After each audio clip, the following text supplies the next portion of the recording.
On March 1st, 1999, Sony revealed their dive into the sixth generation of consoles and their answer to the highly anticipated Sega Dreamcast during their conference at the Electronic Entertainment Expo, better known as E3. Unbeknownst to Sony, maybe even the rest of the world, this reveal would precede millions of units sold, a lifespan of over 10 years, and the creation of some of the hottest games ever made.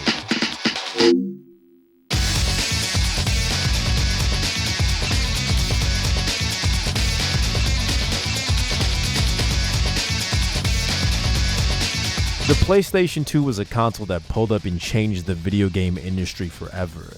It completely eclipsed its competition, showed out with insane titles like Tekken Tag Tournament and Gran Turismo 3, and basically just let everybody know that Sony was out here to play. It was a console that got seemingly universal appeal to all audiences, and that shit showed. Never before had a console got people out here like this, with news reports showing off these big-ass lines of people waiting to pick up their PS2, stories of people pre-ordering their console almost a year before it dropped, camping out to get theirs, and with a recorded sales of over 250 million right out the gate, it was a safe bet to say that Sony was riding that wave of hype all the way to the bank. But while Sony was out here dropping banger after banger for their brand new console, some developers weren't feeling that same luck.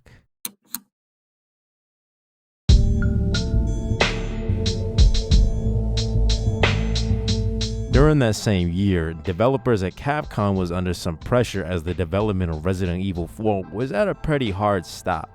Reviews for Resident Evil 3 made it pretty damn clear that players wanted more from the series. The survival horror genre seemed to burn itself out as fast as it came up, and Capcom was in desperate need of change. To find that something new that they were looking for, Shinji Mikami, director of the original Resident Evil, hit up Hideki Kamiya to take the lead this time round. Y'all already know that the Resident Evil series has a hard focus on horror and fear as its main themes, but Kamiya wanted this new game to have a stronger emphasis on coolness and style. After being involved in the production of Resident Evil 1 and 2, I felt that I wanted to do something new. I wanted to change the image of Resident Evil with the dynamic camera work, but more than that, I wanted to show the hero shooting at the enemy in a cool way. That's when it hit me. Cool. Well, why not make the battles interesting and above all, cool? Mikami said that we don't need to use fear as a theme, so this is the theme for this episode. This is how we took the first step toward making a cool game. After months of drafts, design tweaks, conceptual changes, and a shift in focus from a survival horror game to a purely action-based game, the devs at Capcom was all like, I don't know about you, bro, but I don't think this is Resident Evil no more. All in an attempt to get Kamiya to tone down his vision into a more uniform type Resident Evil game. But he insisted that what he had was something special, and because of that drive to stick with the project he wanted to make, in 2001, Hideki Kamiya and Team Little Devils introduced us into the world of character action games with one of the greatest game franchises ever made.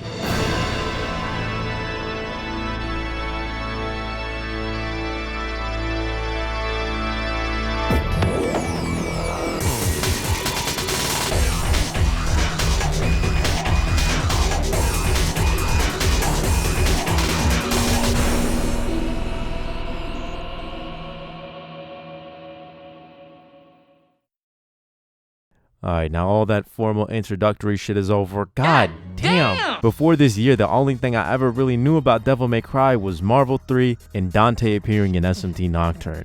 Out the blue, I decided to pick up Devil May Cry 5 with no idea just how influential and straight up killer these games were.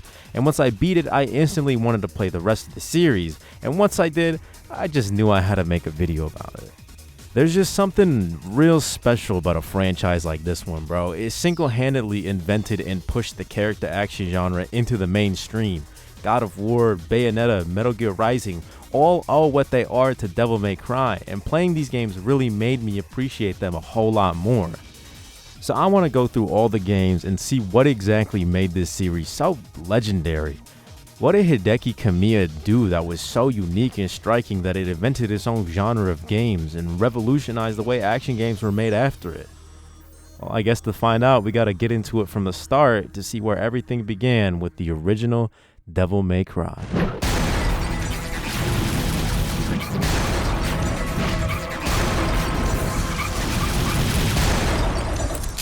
Let's rock, baby.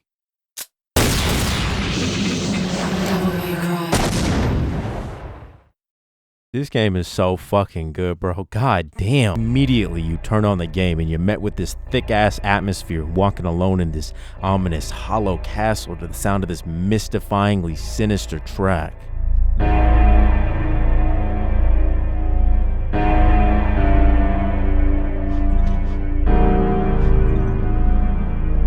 The fixed camera changing angles as you walk around, making you feel like you're constantly being watched. Every single thing in these first few minutes of gameplay just served to fill you with this sense of dread for whatever's coming next as you walk around these tight hallways, up the stairs, climbing through a crack in the ceiling until you come across this dude just hanging out.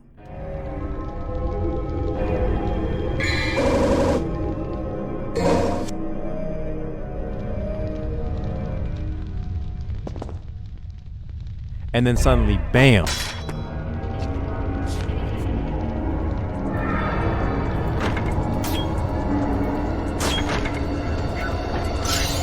The tone of the game instantly shifts to this dire do-or-die one, and it's the perfect payoff to all that anticipation before.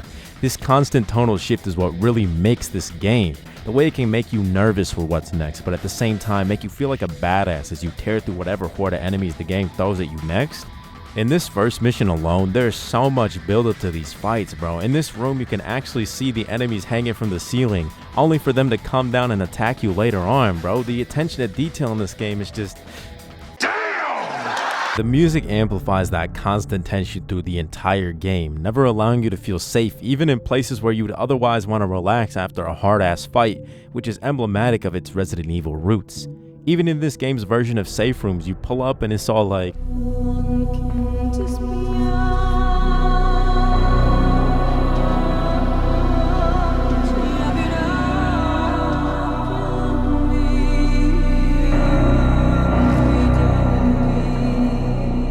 The moods this game goes through is just straight up beautiful.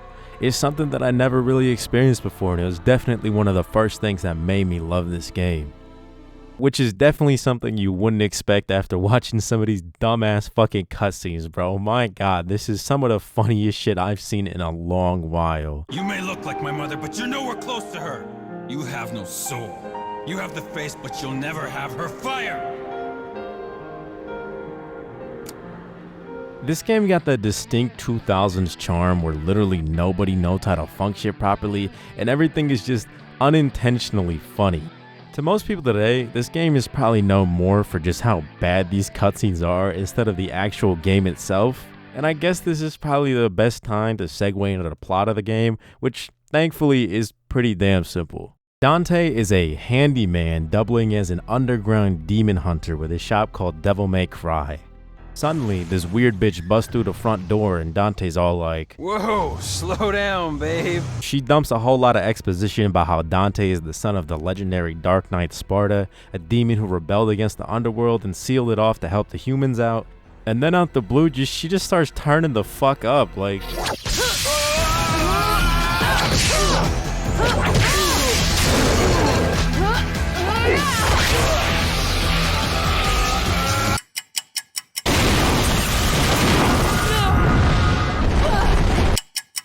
But I'm not your enemy. What the My name is fuck Trish. do you mean not my enemy, bro? What the... Trish needs Dante's help to stop the Demon King Mundus from coming back and ruling the human world again. And seeing how Mundus is the one who killed Dante's mom and brother years ago, he goes with her to Malay Island to see what's up and beat some demon ass. I don't really know. Do you care why he's there? I don't really care. The plot is real simple, and for a game like this, I don't really care or mind. The world of DMC is established real well. Dante being half demon, half human means that funny shit like this gets to happen. And there's a real good twist later on in this game I don't think people would have guessed back in 2001. The whole presentation for this game is pretty damn nice. We'll be running through the old castle, the outer gardens, even winding up in a living cave inside the underworld by the end of the game. And I won't lie to you, bro, they kinda went hard on the environments here. It's this perfect balance between that fine-ass gothic European setting and that grim horror that ain't nothing short of indicative of the game's Resident Evil roots. But what really seals the deal for me, on top of all this good-ass shit, is the combat of this game.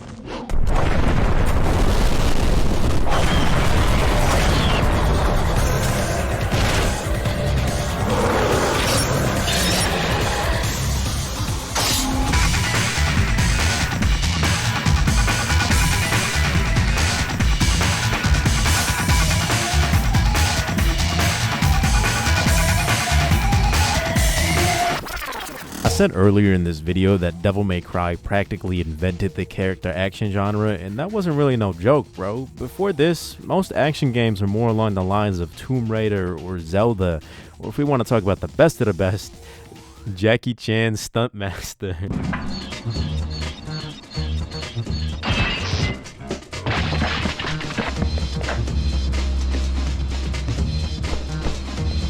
But this game changed what the action genre meant, focusing on one character with a grip of different weapons, unlockable skills, and a diverse moveset with near unlimited potential.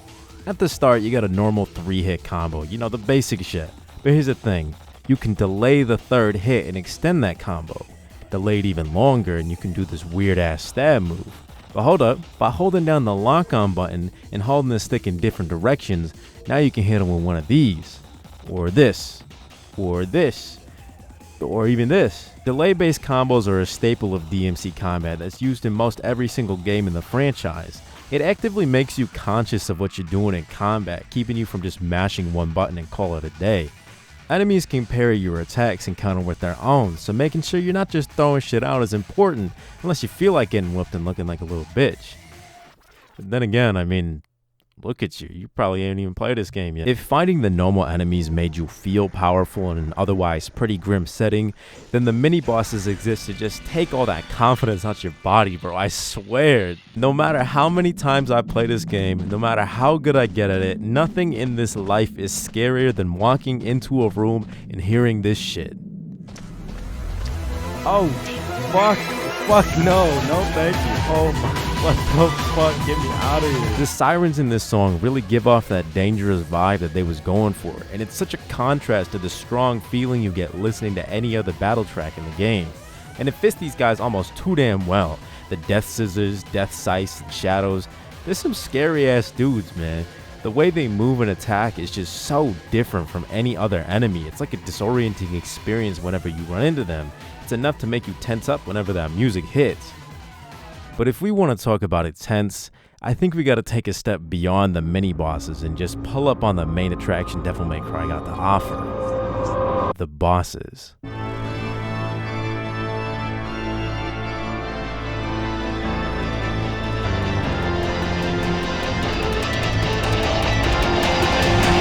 The testament of a good boss is one that tests all the shit you've learned up to this point and pushes you to your absolute limits to beat them.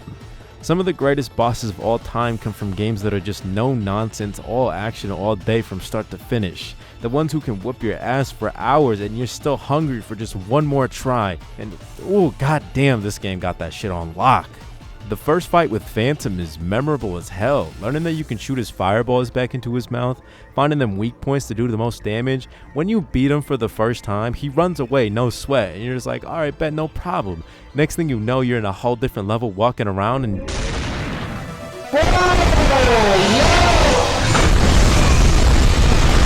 Nightmare. Damn, this guy's crazy. So many unique ways to fight him. Figuring out that if he eats you and sends you into the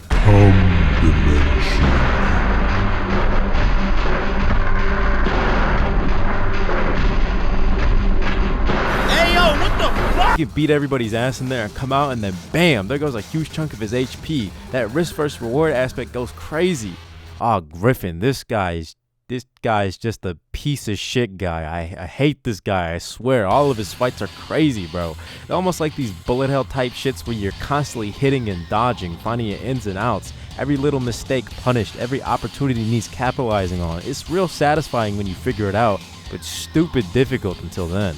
I really like it when you meet him for the first time and it's all like, You, are you the human, the son of Sparta who challenges the darkness for this? Block off, Featherface, or you can stick around and find out the hard way. this man is the single biggest cornball I've ever seen in a goddamn video game, bro. Nello Angelo. Nello fucking Angelo. Oh, I swear to God, bro. When you first run into him, it's all like...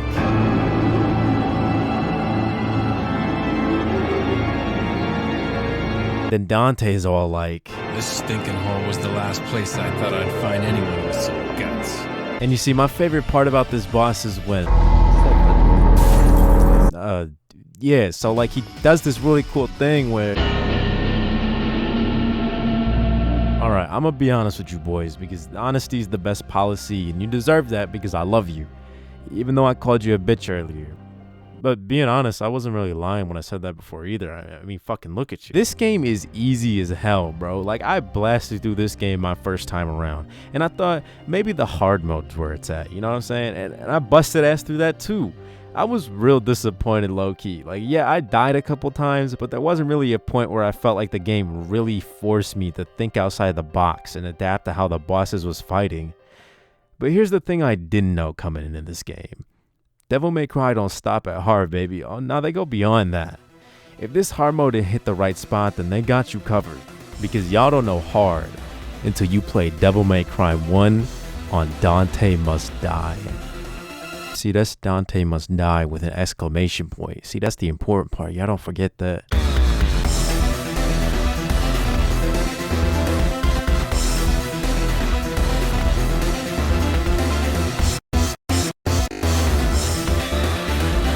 DMC1 on Dante Must Die is the single hardest video game experience I ever put myself through in my entire life, bro. In DMD, enemy spawns are replaced with harder ones. They deal 200% more damage to you. And get this, you know how Dante can go into Devil Trigger? This special state that gives him more damage, more resistance, makes him faster and all that? Well, normal enemies can do that shit too. Like, every enemy, at any point in time. That means regular hits don't do shit to them no more. Barely any damage, no knockback, no hit stun. You gotta be in your own DT to stand a chance. Like, you walk into a room and suddenly a timer starts ticking down. You're just all like, what the fuck? Here's the thing. If you don't clear the enemies before the timer runs out, they all go into Devil Trigger, and your ass is basically dead. Almost every encounter in this game turns into its own boss fight practically. Strategizing what you're going to do, who you're trying to take first, learning to utilize everything you got is pretty much required.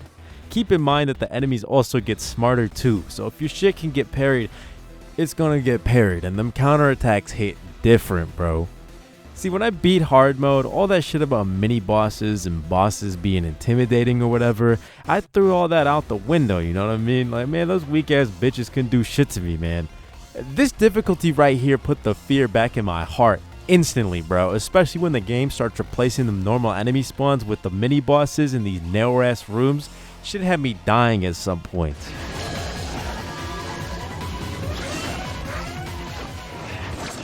Oh, that's just not funny. The bosses, bro. God damn, the bosses, they just get so much worse, man. Not only do you do a third of the damage you usually do to bosses, they're smarter, attack more often, and they just cheat, bro. I swear, these hoes do 500% more damage in Dante Must Die. Yeah, 500%. Moves that on their own deal an infuriating amount of damage on any other difficulty. That shit gets even worse. Some moves deliberately just bring you down to 1 HP regardless of how much health you got before. It's actually the worst shit in the world, bro. On God. It's so frustrating dealing with some of these bosses, man. The third time you fight Nello Angelo, I swear to God, I got 6 hours worth of footage of me trying to beat him. I ain't even mentioned it before now, but you fight every boss 3 different times throughout the game, and each time they do something new, add a new gimmick, a new field to play on, whatever. So if you had any problems with any of these guys, you're just not gonna have a good time because they're here to stay, bro.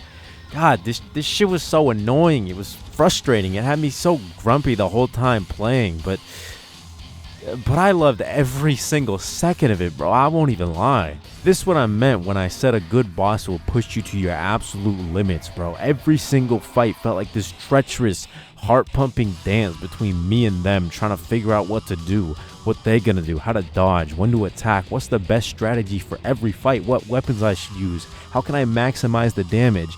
Every death just made me want to go back and instantly beat some goddamn ass. I kept telling myself, this time is the time. This is the run. I'ma beat the boss this time.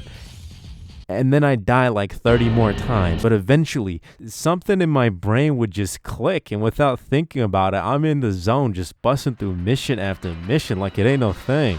In the second Phantom fight, if he does his jump attack, I can get him to land on the glass in the arena until he breaks it, killing him instantly, skipping the entire boss fight. Against Griffin, I can charge a fireball with the Ifrit gauntlets, and if I catch his ass at the right angle, I can make that shit hit twice for double the damage. And then I can use a dodge roll to cancel the animation of the grenade launcher, letting me shoot twice as fast to charge my devil trigger gauge better. Moves like the Inferno aren't as good against Nightmare because of the damage reduction, so I'm better off learning the timing for regular combos to make sure that I deal as much damage as I can when his core is out. Then, before he pulls out this stupid bullshit ass move, I can just go into the and rematch the boss that's there because they don't got nearly as much health. And when I get out, I have full devil trigger, his attack pattern is reset, and I just done a grip of damage just like that. Walking away from every mission, every fight, every boss just had me feeling myself like no other. It's so rare that a game can pull some emotion out of me, and this shit had me feeling like I could do anything. That adrenaline pump in action really hits different when I know I'm the only thing that can beat that boss. No broken skills, no items, no tricks, just tenacity, raw ass skill, and adaptation. Nello Angelo 3 is probably the epitome of all this shit, man. There's no gimmicks, no way to cheese his ass out. You hop in there and you just get your ass beat relentlessly.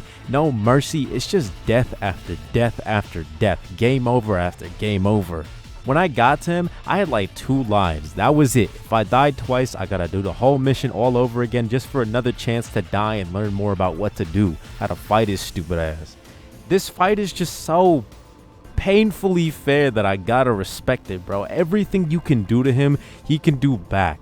Parries, sword attacks, punches, and kicks. He's even got a stinger. He can throw fireballs out too. He's even got his own gun with these summoned swords he can throw out, which are bullshit on the highest of keys. But even then, you can shoot his ass out the sky with an uncharged fireball if you don't want to deal with his nonsense. The boss works in so many different ways and is approachable in so many different ways. The only thing keeping you from progressing is how well you can match what he's got going on. And nothing in this life feels better than overcoming a challenge quite like this. Yes sir, yes fucking sir, I did that shit, bro. Get the fuck out of my game right now, bro. Ooh, I'm so hot right now. Get this fucking controller out of my hand, bro. I'm so hot.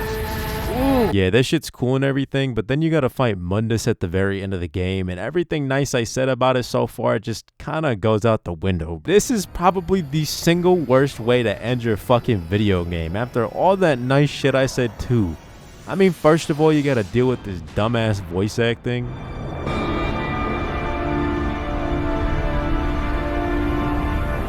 How much longer are you going to keep zapping? Come out and show yourself, Mundus! But then there's an actual boss fight here, and at this point, my first time playing, I was all like, oh man, this shit's gonna be fire, bro. If the last couple bosses was anything to go off of, then this shit is gonna be great.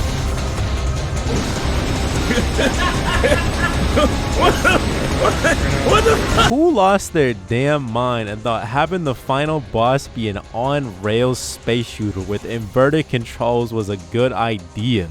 Basically, you gotta shoot his ass down to build up your devil trigger gauge, and then when it's full, you can throw a goddamn dragon at him until he's dead. It's just not very good, bro. Especially on Dante Must Die, man, where enemies attack too damn much. This just becomes like actual hell on earth. Yeah, I can learn how to make the dragon hit twice if I throw it on certain animations, or that I can do hella damage to him when he flies away, but this is just not what I wanted from the final boss to a game this damn good. It's more annoying than challenging with how random this shit gets. But here's the thing, it don't even stop there, bro. That's just the first phase. The second one is so much more worse. We on the ground now, thank God, but now we gotta deal with Mundus and his big ass balls. that just turns this fight into even more of a bullet hell than that goddamn first phase, bro. You do such little damage to Mundus without Devil Trigger. You're basically just trying to fill that meter up to do round trip and throw fireballs at him. Except Mundus can raise up platforms that just straight up fucking block your shots half the goddamn time. And the thing is, the game wants you to climb those platforms, but look at this fucking camera, dog. How the fuck is anybody supposed to figure out where to jump? Even then, this damage still sucks ass and just leaves you open to so many more hits. I don't really feel like I'm being tested, bro. This fight just drags on so goddamn long. The only thing that's really being tested here is my patience. It was so bad. And again, at this point, I only had like 2 lives left. So if I died twice, uh-oh, too bad. Sorry, Bubby, you gotta do the whole thing all over again from the first phase. But I did it. You bet your ass I did it. After days of throwing myself at Mundus, I beat his ass. And my reward for beating him is probably the most memorable cutscene in the whole game. I should have saved you.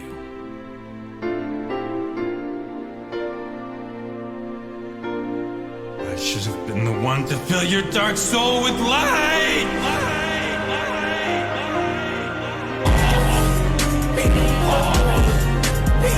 But oh shit, the whole damn island's about to blow up now for whatever reason. We gotta balance before the extremely generous and long ass timer that gives you virtually 0 chance of running out of time runs out. But first I gotta pick up this item real quick. Sorry, I must have forgotten about it on the way over here. Bitch, I'm back out my coma. Okay, yeah, so you gotta beat Mundus's ass one last time, and honestly, I don't give a fuck about this guy no more, bro. This shit's so easy. Like, why are you here? Why are you wasting my time? And Trish ain't actually dead, by the way. She zaps Dante, and then you gotta fill up your Devil Trigger gauge. And then Trish says some shit with their fucking meatloaf built-ass face, and Dante goes, jackpot. And there you go. Finally, after so many goddamn hours of suffering, you beat the psych, bitch. Now you gotta fly this stupid ass plane out the goddamn island thing before it blows up, and I don't even know where this is. How the hell we get here? Where the fuck was this cave earlier in the game? And finally, no bullshit, finally, once you hop out the cave, you can put that controller down and take a deep ass breath because the game is finally over.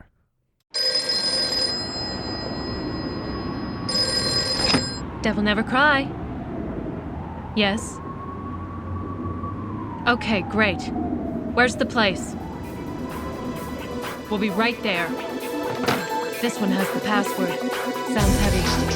Okay, let's get it over with in 10 minutes. Can't let a single one of those suckers live. 5 minutes. More than enough. This game is so fucking cool, bro. I swear to God.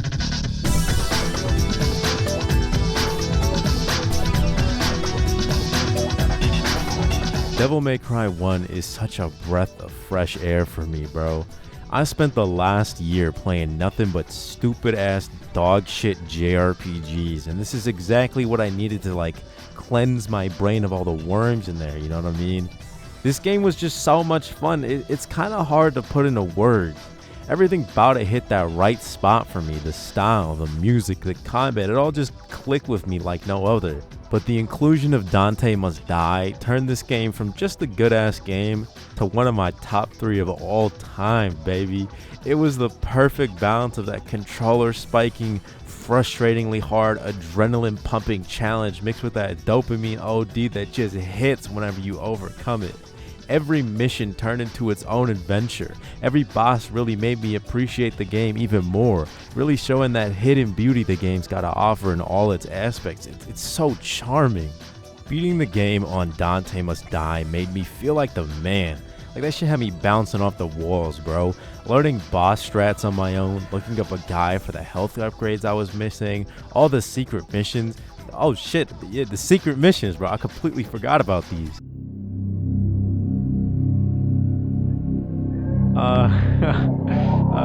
No thanks, bro. I'm good. Never mind. I take it back. The late nights, cozied up, playing this game, getting my ass beat, and still wanting to keep trying, mastering every level, every fight. This shit honestly made me feel like I was a kid again, playing games in the dead of night with nothing but the glow of the TV lighting the room up. And honestly, what else could you ask for from a classic game like this? For their first shot, Team Little Devils and Hideki Kamiya really changed the world of action games forever. They really did create that system seller for the PS2. Even reviews from back in the day fucked with this game so heavy. You know, in a time where people were tired of Resident Evil, Devil May Cry came around to let the people know, y'all don't got nothing to worry about, baby. Capcom is still got it. So obviously, after Capcom dropped the game that's so revolutionary and changing the landscape for action games right out the gate, it makes sense that the sequel to Devil May Cry is one of the single worst games I've ever played in my entire life. Yeah, it's that bad.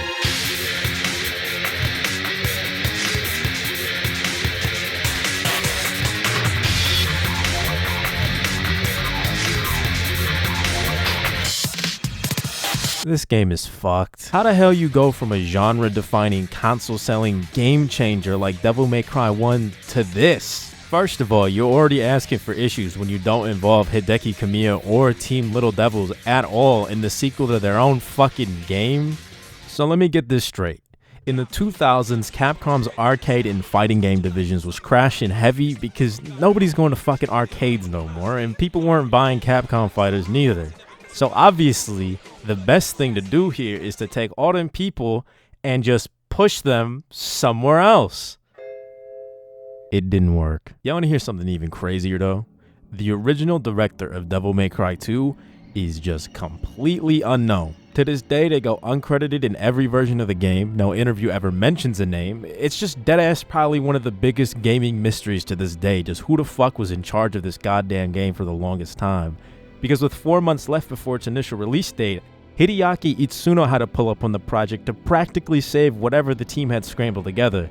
And it's not until you hear this man talk about the game's development that you really understand just how bad shit really got. There was a lot of drama over my replacing the older director, and I have nothing but bad memories about that in particular. But basically, they said that nothing was getting done and that needed to change. The scenario hadn't been written, the cutscenes had yet to be shot, and they hadn't decided what to do about Dante's devil trigger. They had determined that the stinger attack was essential, so at least they had someone who's going to take care of that, but none of the other attacks had been worked on at all. Yeah, I'm not playing with you, bro. The only thing they had done with 4 months left in development was a guy working on this. Yeah, that was it. There's not even a whole lot to complain about with DMC2 because there ain't shit here. Like, when you throw together maps, enemies, a combat system, controls, and a story in 4 fucking months, what else is there to say, bro? Like, let me run a story of Devil May Cry 2 by you real quick, and let me know how you feel about it, alright?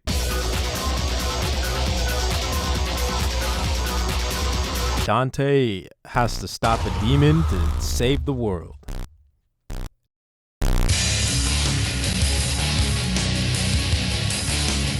Now, this wouldn't be a big deal to me if the first game didn't already have a simple yet real effective story. Like, this is embarrassingly boring in comparison, bro. Like, they try to make the new girl Lucia interesting, but like, nah, bro, I'm good. Like, if I don't care about Dante, our main character, then why would I give a shit about this fucking weirdo? The writers for this game really fucked up Dante too, bro. So apparently, the people who worked on this game were given the freedom to do whatever the hell they wanted. And at one point, Dante wasn't even in this game, bro, because the mystery director hated his attitude in DMC1 and how he cracked jokes and all that shit. But like, that was one of the big things that made the original game so charming, bro. It's that balance between Dante being the single most badass protagonist in any video game I ever touched, while also being the biggest fucking cornball at the same time that made me love this guy. The big ass shift from DMC1 Dante to this stupid caveman built ass Unga Bunga Dante who's got like 5 lines in the actual game was so odd that even back then, people just thought something horrible happened to him between games to end up like this. I'll tell you what happened. Devil May Cry 2 happened. What really pisses me off is that they could have just reused the engine from DMC1, pop in some new maps, make the new enemies, and just pump that shit out no sweat.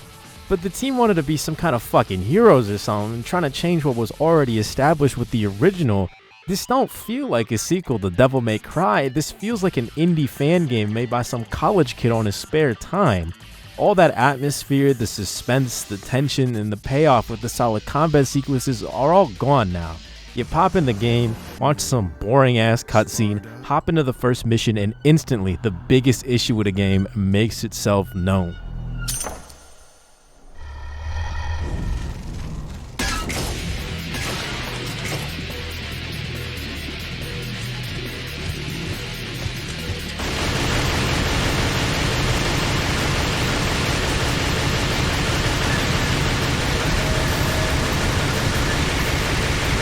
This game's combat is so fucking bad, bro. One of the biggest things the original game had that made it stand out from every other game on the market is just fucking butchered here. One of the biggest complaints that people had with Devil May Cry 1 back in the day was that it was just too hard, I guess. So the devs for this game thought the way to fix this was by making Devil May Cry 2 as mind-numbingly, stupidly easy as they possibly could. There's such a de-emphasis on using your sword in combat now, bruh. Like, the delay combos are completely gone. Instead, you wiggle the stick in different directions and it gives you different moves? I don't even know what the fuck they were thinking with that one, bro. But who gives a damn about any of that when you can just spam the fucking shoot button and stun lock every enemy you run into? These bozos show no fucking fight at all, bro. Like, this AI is on some shovelware tier shit where they're just sitting there swinging at whatever the hell's in their way. But when they're not doing that, they're just in a perpetual state of hit stun because, again, these guns go fucking crazy, dog. Before I played this game, the biggest thing I saw about Devil May Cry 2 was that you ain't even need to use your sword half the time because your default guns, Ebony and Ivory, are just way too damn good. And I thought this is just one of them super overblown criticisms that losers online like to parrot because they can't form their own opinions. But nah, bro, it is really that bad. And even if I wanted to fight them, this camera makes damn sure I won't enjoy none of that shit anyways. Like, look at this shit, bro. It's not even funny. Why waste your time fighting these goofballs to begin with? Most encounters you can just run away from. In the first fight of the game, where you typically want a player to get the taste of what the game's all about, you can just casually stroll away from it. Like, just for comparison's sake, the first fight of DMC1 has you cornered with 2 enemies on both sides of you. Yeah, you can walk away, but the urgency of the situation kind of removes that thought from your fucking mind. The only thing you can really think about is, I'm about to get my ass beat, I need to kill these guys. In this game, I got no business wasting my time fighting these dumb motherfuckers because the combat is just...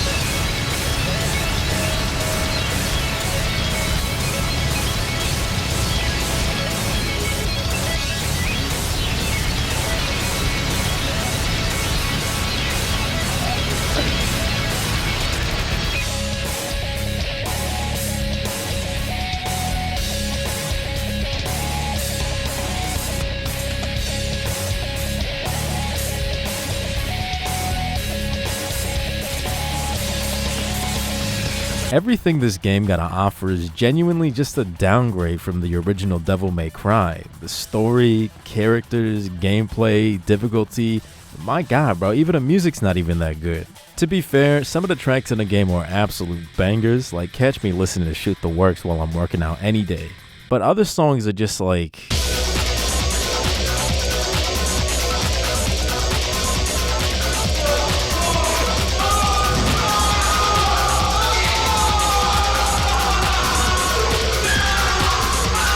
And what pisses me off is, like, imagine how badass this concept could have been. I mean, shitty, boring ass story notwithstanding. But, like, imagine if the sequel to Devil May Cry took Dante outside of the castle in Malay Islands and brings his ass to the big city, scaling buildings, fighting on rooftops. It sounds so cool on paper, and I could definitely see how Team Little Devils could put that charm into making it a whole unique ass thing. But what we got was so fucking generic. Like, I'm still not over the fucking controls, bro. Why the fuck does it play like this? Actually, hold on real quick. Y'all want to hear something real interesting about Devil May Cry 2? Like, one of the most interesting things I learned about this game while I was doing research for this video. Alright, so get this. If you beat the game on hard mode with Dante, you can unlock Trish as a playable character. And this bitch plays just like Dante from the last fucking game, delay combos and everything. When I saw that you can play as Trish, it made me want to unlock her to see if that could possibly give this game some value. But then I realized you gotta beat the game a second time on hard mode with Dante, and then again with Trish just to see if maybe this shit would be worth it? Bro, my ass fell asleep playing this game one night. How the fuck you expect me to beat this game more than once, let alone 2 more times? It's at that moment I realized this game is just irredeemably ass, bro. Ain't no fucking way this bunk ass, shitty ass game is gonna take another hour of my precious life away. No, thank you. Do this whole part of the video sound kind of incoherent, like I got no focus on what I'm trying to talk about? Well, that's because I don't. I've been trying to sit here and figure out what the fuck to say about this stupid ass game, and I really can't. It's like my brain just wants to reject the fact that it exists to begin with. Like, I wish I could just say that Devil May Cry 2 is a bad game based on the standards that the original game set in 2001. But nah, this game is straight bad. Not poorly aged, not outdated, not overrated, not misunderstood, not flawed. This game is just straight, unabashedly, unashamedly, undeniably ass. And I want to illustrate this image of just how bad this game really was because Devil May Cry 2 was a complete success. I mean, I don't fucking know how, but the game wasn't a complete failure. Now, what my ass trying to understand is how the language of these reviews match up at all with the actual rating they ended up giving a game. Like, this shit is like some donkey syndrome, except like 15 years earlier. It's as if Devil May Cry 2 gives you the looks and feel of the first, but removes nearly every single aspect that made it fun to play. 7 out of 10, good game. Thank you, IGN. A few flashy new moves hardly compensate for the lack of subtlety and polish that was so evident in the original title. 82 out of 100. A major disappointment. The inclusion of playable characters sweetens the deal a bit, but the fact remains that DMC2 was too easy, too short, and too inconsistent in terms of storyline to be considered a worthy successor. 80 out of 100. What the fuck is going on here? The game sold over 1 million copies in the first couple months of it dropping, and I gotta wonder how folk must have felt getting their hands on the game and playing it back in 2003. The reviews made the issues of the game seem like they ain't that bad in comparison to all the good in DMC2, so imagine being the consumer who don't know no better, who's played the original or just heard how genuinely good that game was and wanted to try out the sequel, just to be met with this dog shit ass half-baked incoherent fucking mess of a video game. Actually, nah, imagine being Shinji Mikami or Hideki Kamiya or anybody from the original Team Little Devils and seeing that the project that you put your whole heart and soul into getting tossed to some completely clueless arcade developers instead of you simply because they ain't got nothing else better to do. Imagine being Itsuno and jumping in on a project you know can't be saved and taking all the shit for it because that's your name in them credits as the director of a horrible game. And nobody would ever know the kind of shit you were put through just to get it done in only 4 fucking months. That's that kind of shit that kills people's flow, that puts out that fire, that enthusiasm to create shit. Any lesser person would have just held that L and given up. Maybe try and move on to something new or even find a new line of work somewhere else. But you already know that the story don't end there. And it was precisely that pressure, that stress, and those limits that made Itsuno want to get his ass back up and fix all them mistakes. Give him that drive to not just take another stab at Devil May Cry, but to perfect it.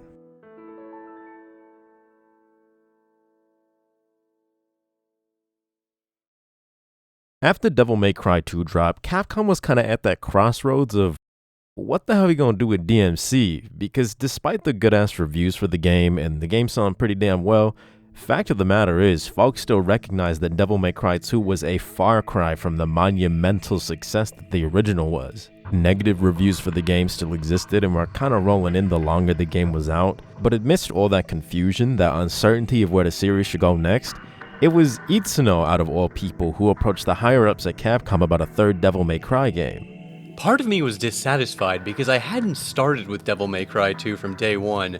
As far as I was concerned, that didn't amount to a proper level of involvement with DMC. So I asked the company if they would give me DMC3 from the start, and they agreed. Without DMC3, I would be known as Itsuno, the director of Devil May Cry 2 as far as the series is concerned. With a very reluctant okay from Capcom, Itsuno took most of the same team from DMC2 and decided that going back to the older style of game was the best decision here. Focusing more on taking everything that made Devil May Cry 1 so special, deepening that combat system, fleshing out Dante's more cocky nature, and doing everything they could to put the emphasis on style and expression at the forefront of Devil May Cry yet again. And what we got on February 17, 2005 was a game that would once again change the world of action games forever and let everybody know that Devil May Cry is back on top, baby.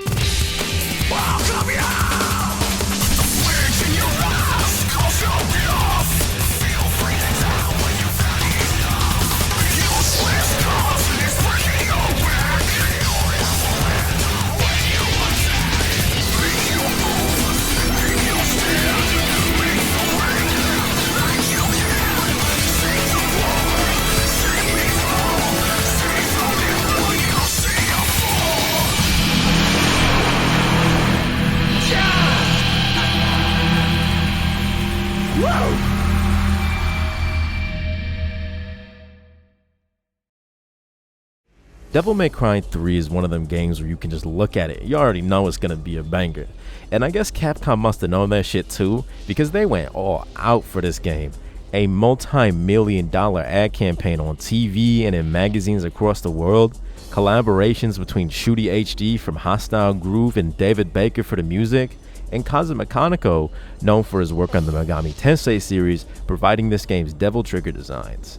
From everything they've shown in the trailers, they really wanted people to know that they got this shit on lock. Like, there ain't nothing to worry about, fellas. This one about to be a good one. The big thing Itsuno did to make sure that DMC3 felt like the original just turned the fuck up was setting the clock back and having the game star a younger Dante and his brother Virgil as we figure out what led up to the events of the first game. And low-key, this is probably the best decision to make, you know what I mean? Having Dante be 19 allows him to flex just a little bit more, you know, be a little more cocky, really show off that confidence that DMC1 hinted at, but have it reflected in the gameplay as well as the story, which again is pretty simple but real effective for a game like this. Also, fellas, I'm sick. I don't know if y'all can hear that. I'm sick now. I just came back from a nice weekend partying with all my friends and shit. Now I'm sick, so don't be mean. Don't say anything mean to me. The game opens up with a young Dante setting up his new shop, trying to figure out a name for it and everything. But before he can do all that, this creepy ass, bald ass dude with a wiggly ass face shows up and is all like, "Is your name Dante, son of Sparta?" And Dante's all like, "If you want to use the bathroom, help yourself. The toilet's in the back." And then he just disappears.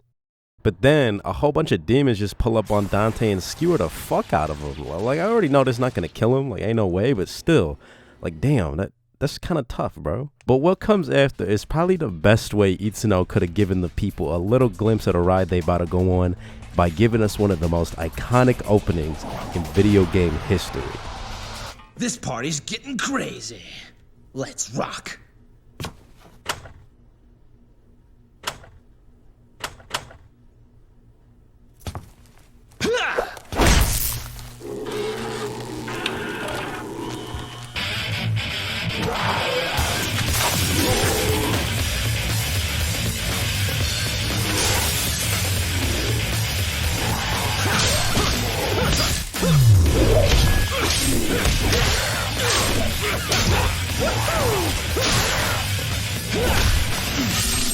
The first mission is the perfect introduction to this world, to Dante, and most importantly, the gameplay of DMC3.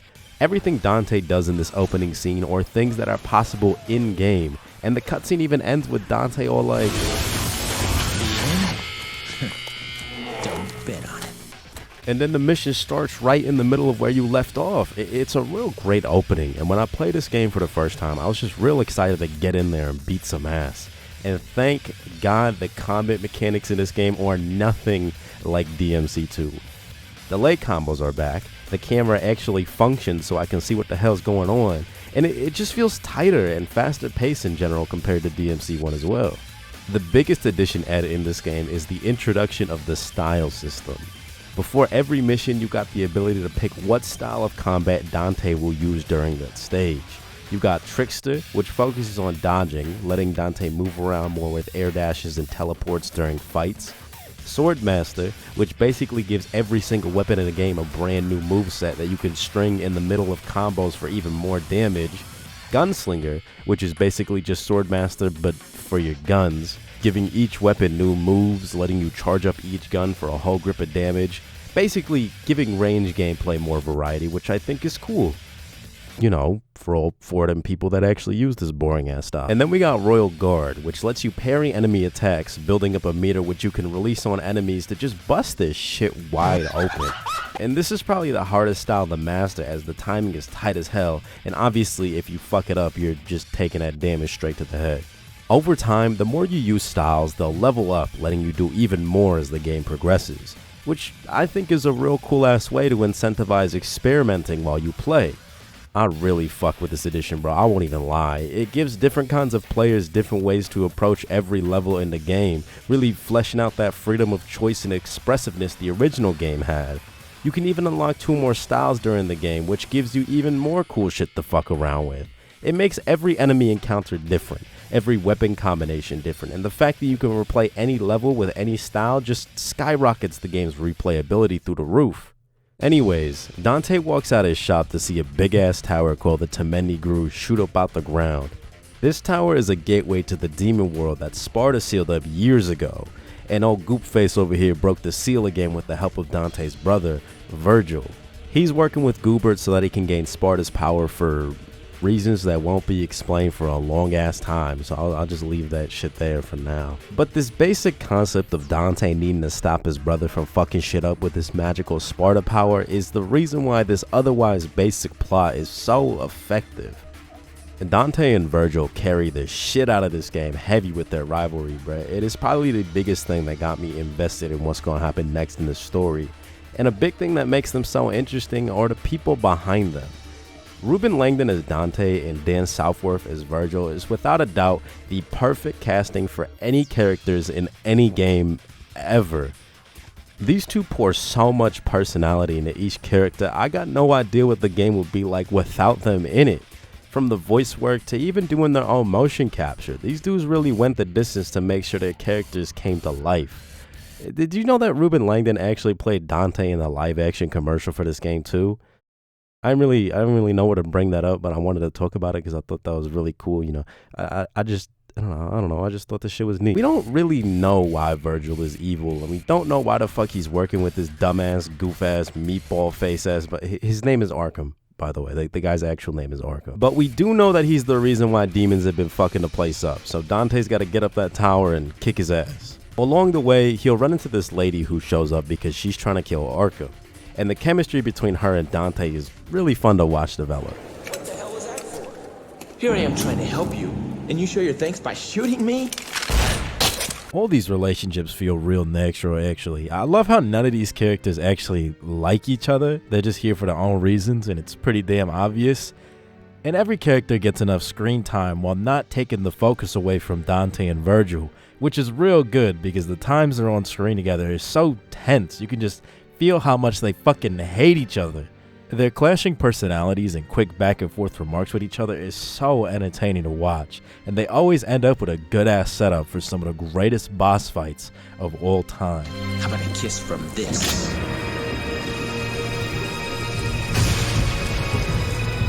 So, this is what they call a heartwarming family reunion, eh? You got that right. Fighting Virgil is such a treat, bro. The locales, the build-up, the challenge, they got it all. Just like Nello Angelo from DMC1, fighting Virgil is hard to complain about because it's real fair, yet challenging as hell. At any point in time, Virgil always matches whatever you got going on. Weapons, abilities, he's even got his own unique style that he can use to warp around and throw you off during some fights. It takes a whole lot of practice and patience to get real good at taking Virgil on, and that's some shit I can really appreciate about a boss. If you run at him spamming shit, trying to unga bunga ape strength brute force your way past him without thinking what you're doing, you're bound to get your ass whooped. but it's once you slow down and start learning the way he moves and evolves during each fight, that's when you start kicking his ass, and it's genuinely satisfying watching yourself progressively get better at the game. But as much as I really fuck with Virgil, the story, and the overall combat, the rest of the game low-key feels like it's trying to play catch-up with it in terms of quality. When I played Devil May Cry 3 for the first time, I really enjoyed myself, but I felt like something was off. Like the whole time I was playing, I was on some Mr. Krabs type shit. Like there was a really smelly smell that smells with this game. Something I felt like held the game back from being as good as I wanted it to be. And then it hit me. These enemies suck ass. I think the biggest issue with this game is the fact that most of these enemies are just not conducive or fitting to the free-flowing combat system at all. Some of the best enemies in the game for comboing are like the 7 hells, like the prides, greeds, and lusts.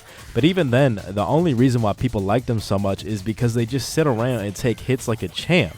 Outside of that, the rest of the enemies are just mid as hell. The Enigmas are some bitch-ass snipers that just exist to be annoying, and then they die the moment you breathe in their direction. So the only challenge they provide is testing your fucking patience till you reach them. Bad. Dullahands don't do shit but move in a set direction in these awfully made rooms with no real interesting way to actually approach them, because they only take damage from the back, meaning you only got one way to fight them. Bad. Soul Eaters literally do not take damage until they pop up once you turn around, so you just gotta sit there and wait till they feel like showing up. Again, no actual interesting way to fight them.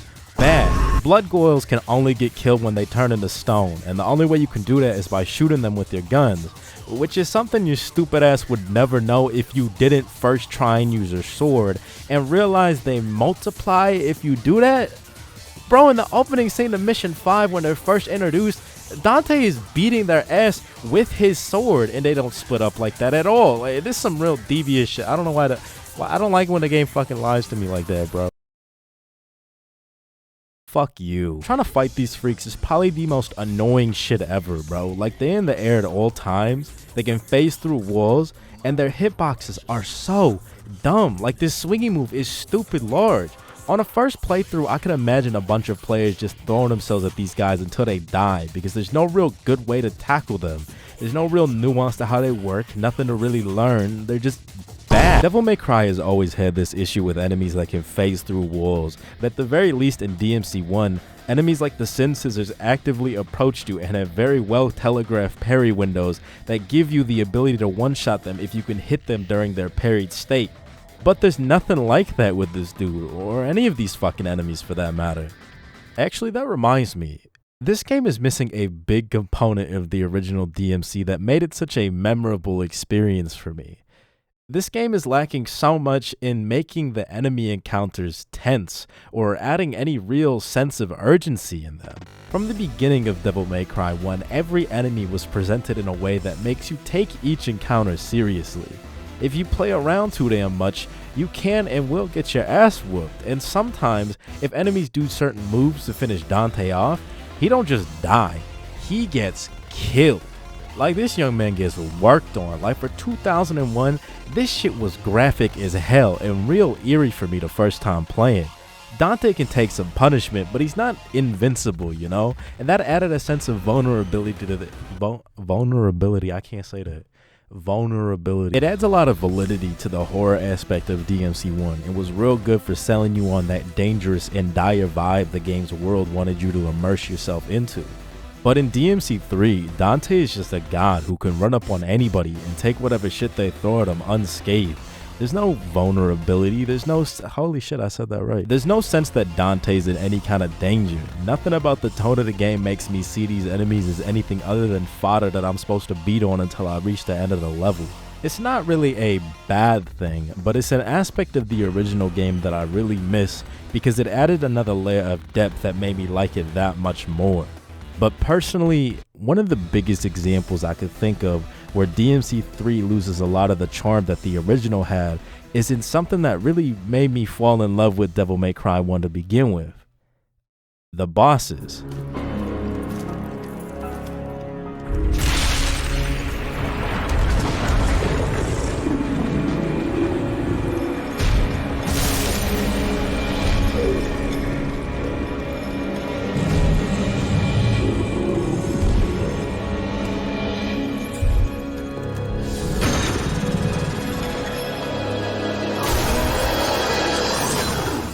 Now, I'm not about to say I hate the bosses in this game because that's a damn lie. In fact, I like most of them a whole lot. Right from the start, this game throws you in the deep end with Cerberus, and his introduction is just, ooh, this shit is just too good, bro. You know, in a dog show, you definitely take first place. You want a human make a mockery of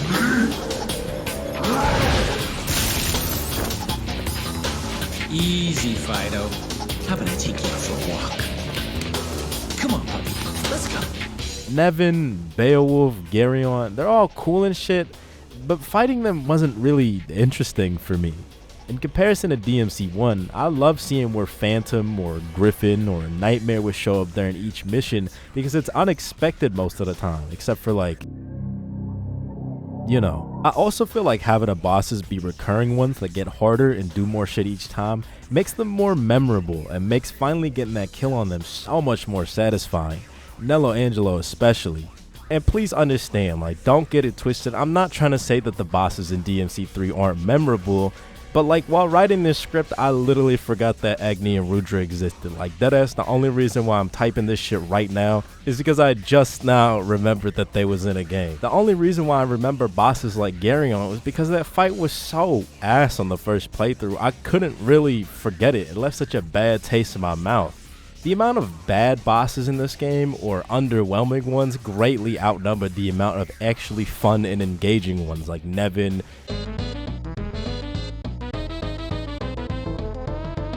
Virgil, and Agni and Rudra. Like you see what I'm trying to get at here? I forgot one of the bosses I genuinely enjoyed fighting in both of my playthroughs of the game, and I don't really know why. As much as I enjoy this game, something about it just left me feeling real weird. It's not like I didn't enjoy this game. I'd say it improves a whole lot from the original Devil May Cry and completely blows DMC2 out the water, obviously. But it feels like this fun combat system, great stories, and well-designed characters is trapped behind some mid-ass level design, enemies that can feel straight up awful to fight, and even worse, bosses that don't feel like they was designed around the expressive, free-flowing combat the game wants you so badly to have fun with. And I think the worst one of all is probably the final fight with Arkham at the very end of the game.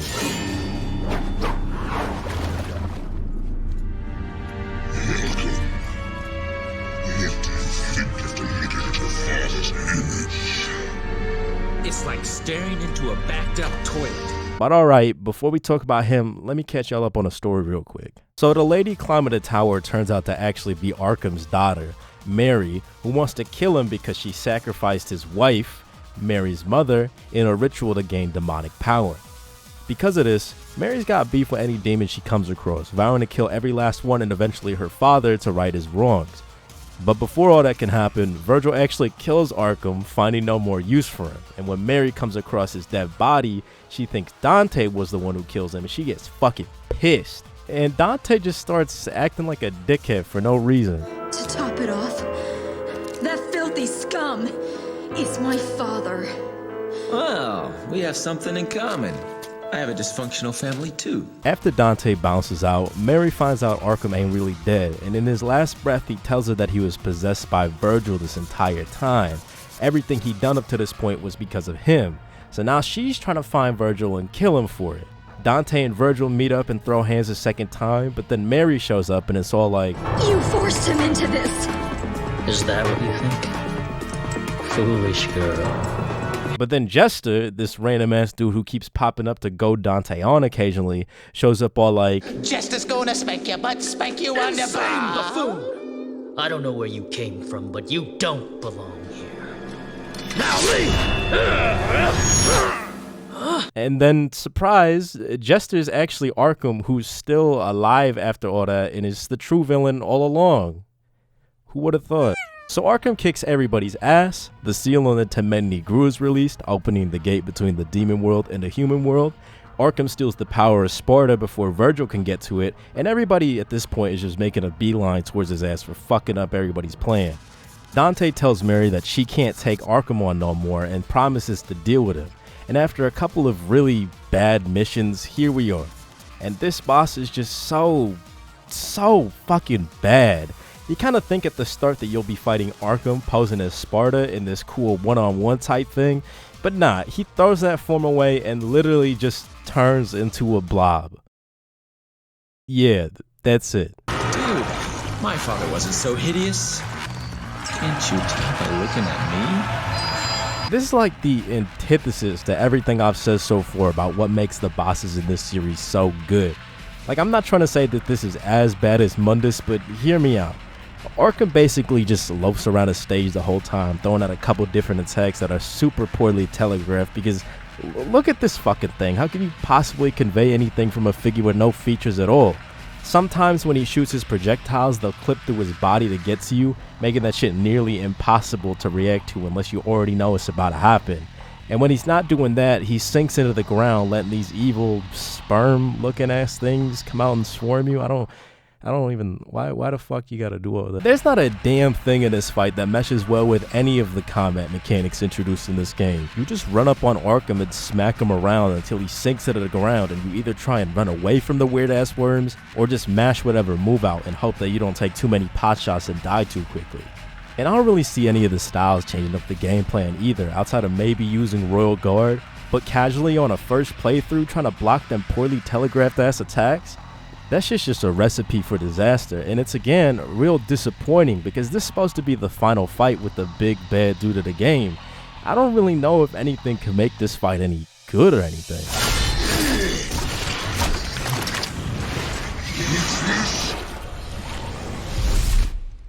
Who the fuck is this nigga? Oh wait, nah, Virgil actually makes this fight even worse than it was before, actually.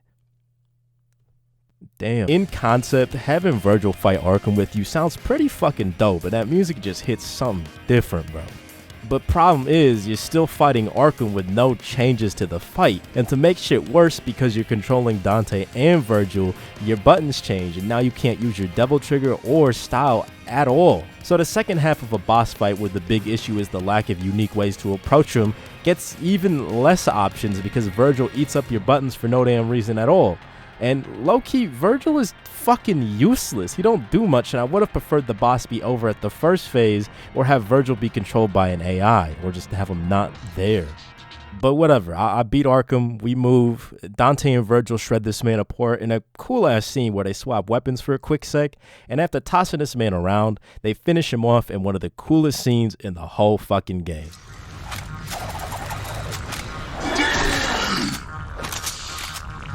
I'll try it your way for once. Remember what we used to say?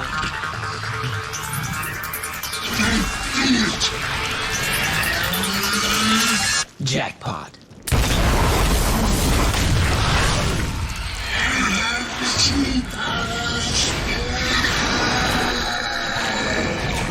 Not very classy for someone's dying words. But hold on, we're not done just yet. After Arkham gets his shit busted open, the portal to the demon world starts closing after Dante and Virgil jump in to chase after Sparta's Force Edge and the amulets used to undo the seal. Meanwhile, on the outside, Mary reaches the top of the tower while Arkham gets tossed out of the demon world. And I won't even lie, this is probably one of the most striking, well-acted, and memorable scenes in the entire game. Help me, Mary. Mary died a long time ago. My name is Lady. Goodbye, Father. No, that's what I'm talking about! That's why he's doing this! That's why he's the GOAT! The GOAT! But we still not done though, because Dante and Virgil catch up one last time at the gateway between the two worlds right before it closes to fight over their mother's amulet in one of the best fights in the entire series. What are you gonna do with all that power, huh? No matter how hard you try, you're never gonna be like Father. We're wasting time!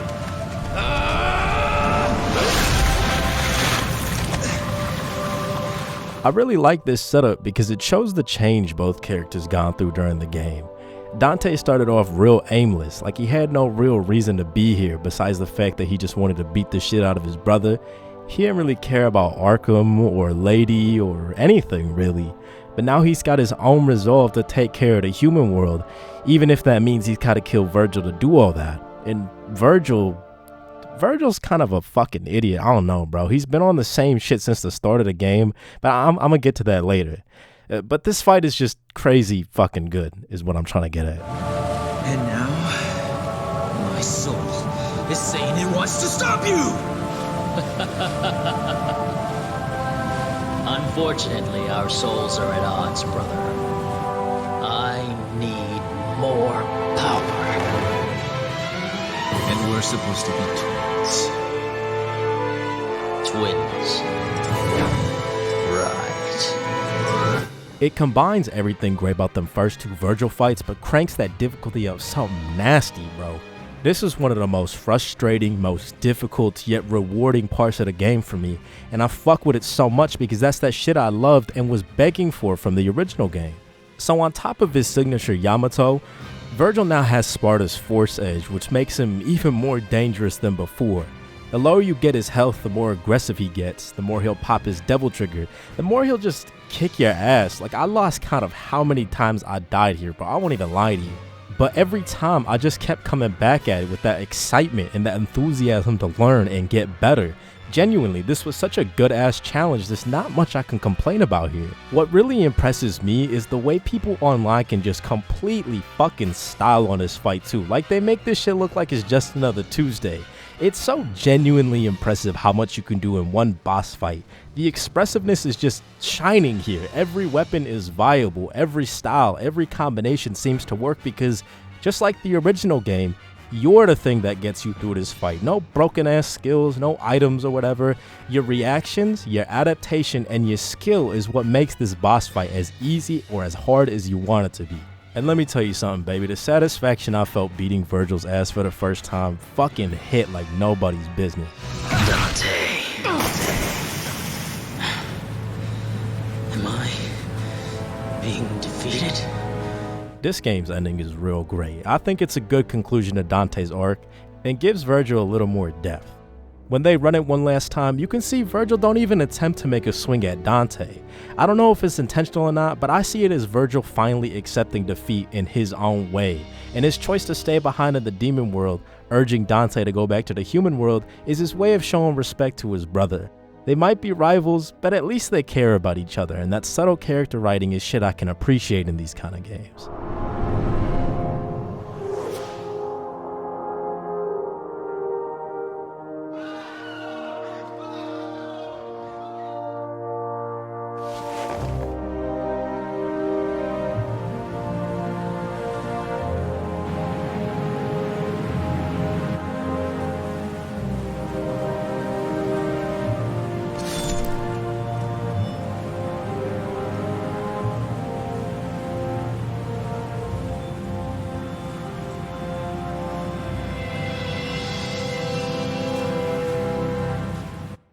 So Dante makes his way back to the human world, links up with Lady to give her weapon back, and in a moment of remorse or grief, I don't really know what, Dante sheds a tear over the loss of his brother. And again, that's the kind of shit I love about this game.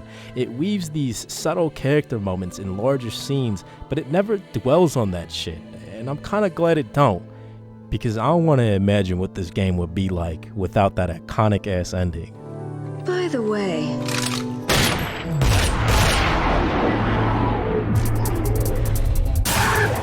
looks like we're gonna be busy for a while.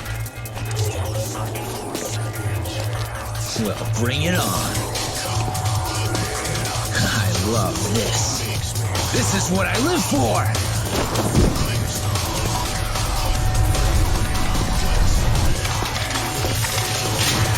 I'm absolutely crazy about it!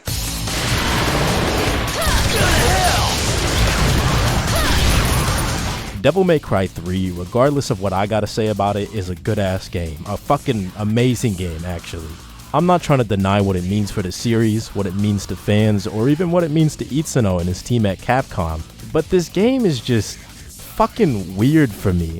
There's so much shit I love about this game, like the combat with the different styles and variety of weapons, the simple plot and really well done character writing, but I feel like all that good ass shit is barred by boring ass level design, underwhelming bosses, and enemies that, when they aren't combo fodder, border on some goddamn insufferably bad design. What's strange to me is that this is something I really didn't feel until my second time playing, which honestly, I had no desire to do. When I beat the original Devil May Cry, the first thing I did was hop back into that shit on hard mode, then again on Dante Must Die. With this game right here, I had no desire to come back to it at all, and I really don't know why. I liked experimenting with the different styles and weapons, trying to string together the longest combos I can, but for whatever reason, I ain't never for a second saw myself replaying the game over from start to finish. And even now, months later, I still don't see myself replaying the game fully. Like, I skipped a whole lot of missions while recording for this video to give you any idea how little interest I had going back to it. Personally, I enjoy watching other people finesse the hell out of this game way more than actually playing it. Like the kind of shit you can see speedrunners or style players pull off with techniques like jump canceling, weapon swapping, and even mods that allow you to swap styles at the press of the button is always a good ass time. If you own a Switch, there's actually an updated port of the game that gives you official style switching, along with there being no limit to how many guns and weapons you can bring with you in every mission, which just shoots that free-flowing creativity in the combat to the goddamn roof. I don't know, even though this game didn't really click with me like the original did, I got a whole lot of respect for Devil May Cry 3, and especially the people that grind this game like crazy. It may not be my favorite, but it's for damn sure an iconic game that saved the franchise from that void that DMC2 put it into, that reinvented what made the original game stand out, and lived up to Team Little Devil's vision of a game that's unashamedly cool. Oh, speaking of a kind devil, he finally decided on a name for his shop. It took him quite a while to pick one. Wanna know the name? Devil May Cry.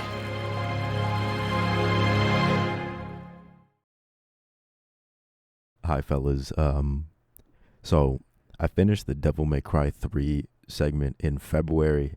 It's September now, and I'm sick again, so don't say anything mean to me, please.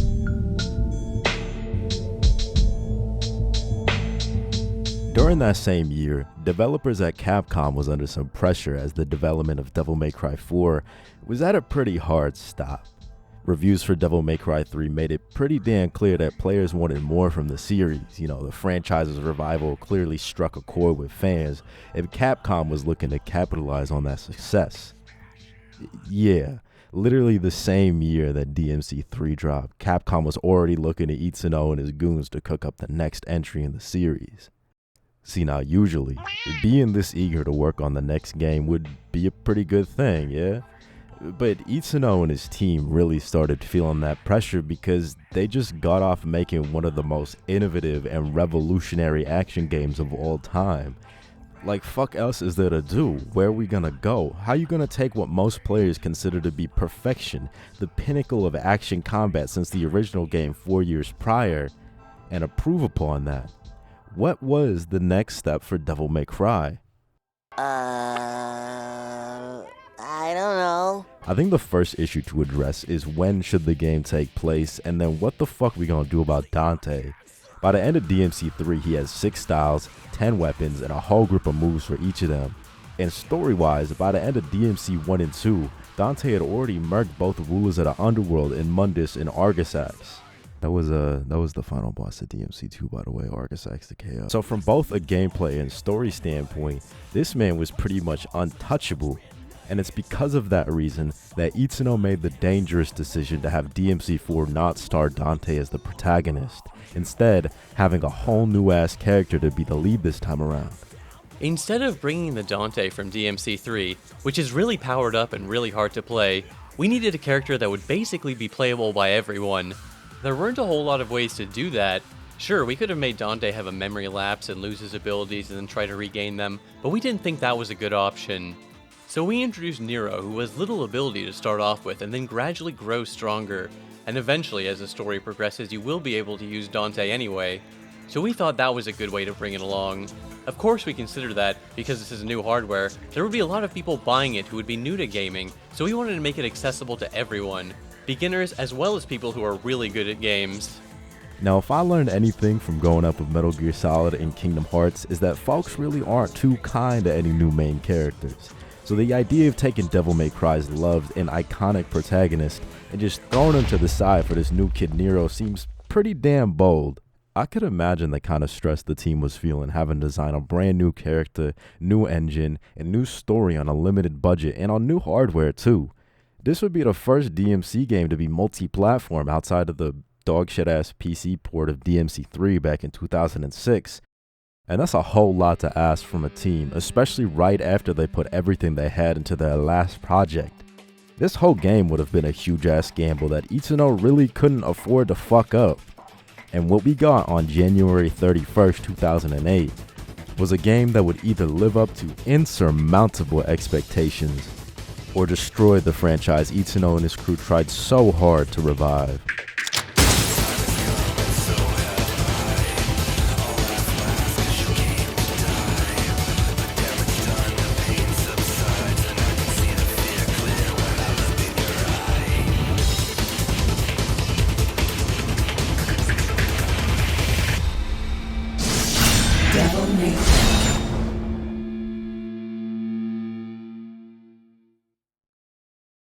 Alright, yeah, I don't really know how to segue into this, but Devil May Cry 4 is a fucking mess, and I don't really know where to really begin.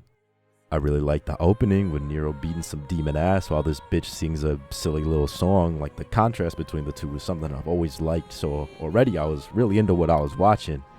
So Nero is a kid from the island of Fortuna, and he's a part of this thing called the Order of the Sword, these holy knight type folk that fight for the church.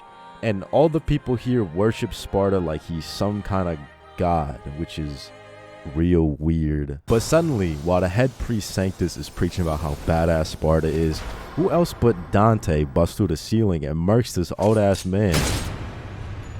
And then the next 10 hours of the game is just Nero running around trying to find Dante until the big plot twist of the game happens. And oh my goodness, oh my damn, you mean to tell me the church guys was evil all along?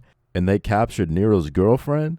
And Dante wasn't really the bad guy after all? I'm trying to do like a high inflection with my voice, but it's really hard when I'm sick and I can't hit those highs like that. I'm struggling right now, but fellas, I do it for you because I love y'all so much. Even if you are a little bitch. Then Nero gets captured by Sanctus because he got the blood of Sparta in him. That wasn't fucking obvious from the start. And it's up to Dante to catch up with them and stop the evil church's evil plan to steal the power of Sparta and rule the world or some shit. I don't really know. I wasn't really paying too much attention. Dante winds up saving Nero, and they both team up to take care of Sanctus and his big ass savior statue thing from the inside and out. Nero kills Sanctus, destroys the savior, and saves his girl. Dante says goodbye and lets Nero hold on to the Yamato, which somehow is back in a human world, even though Virgil took it with him at the end of DMC 3, and that shit was nowhere to be seen in DMC 1. So I don't know how it got here either. Like, who the fuck cares? And that's really it. This plot is a whole lot of nothing, and there's not a lot in between to really make me care about it either way. Like, even if I didn't play DMC5 before this game, I could already tell Nero had some kind of relation to Sparta with his white ass hair and the big fucking demon arm that's got a crazy ass reaction to the Yamato. So that little mystery of who this kid is and his relation to Dante was already kind of weak. And outside of that, Nero is just a whiny little bitch in this game, bro. Like, from the opening alone, they showed him to be this generic, too cool for school type, edgy ass little bozo. And I think it's hilarious how they try to use his girl Kyrie to try to humanize him. But the way Nero goes from this kid who thinks he's way cooler than he actually is to a little puppy dog whenever Kyrie shows up is funny as fuck to me. And I don't really think that's what Capcom was going for here. Kratos, take care of Kyrie. I got this.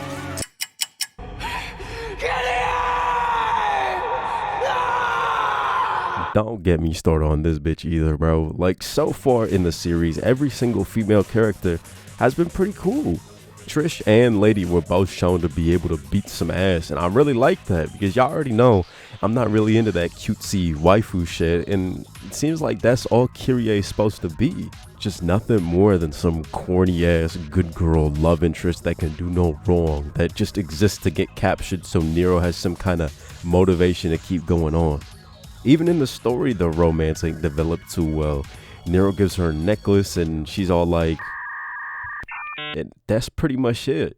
So when the game really wants me to feel bad for Nero when Kyrie gets kidnapped, it's kind of just more funny than sad. What's wrong with you, bro? What the hell? You tripping, bro? You tripping?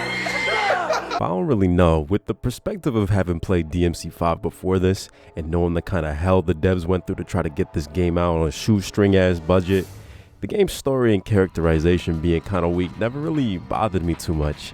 If anything, I was way more interested to see what Nier's gameplay started off like. And thankfully, this shit was pretty fucking good, bro.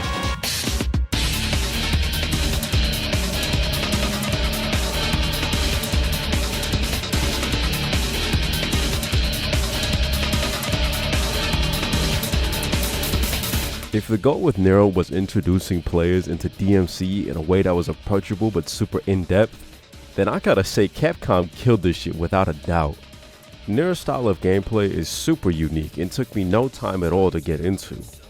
Unlike Dante, Nero's only got 2 weapons that he keeps throughout the whole game: the Red Queen, his sword, and the Blue Rose, his revolver.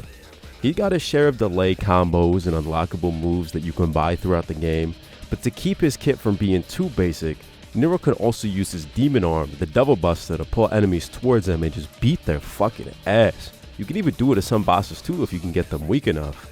I think it's real cool how simple mechanics that seem so basic and innocuous at the start can be really character defining and game changing, you know, making Nero's gameplay feel more aggressive, more intense, more in your face, while still being easy to pick up and understand. But I think that one mechanic that really puts that cherry on top, that shit that really triggers that 8-brain neuron activation and makes Nero really complete, is something I never really knew I needed in my life until now. Exceeding. Yo, who would have thought that pressing one button could make a game this fucking fun, bro?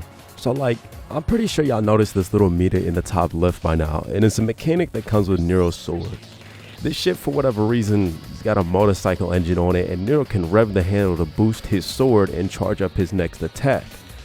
Thing is though, you don't gotta waste your time cranking that, because if you hit the rev button at the right time, you can exceed a full bar for the next swing, keeping the momentum going without needing to stop.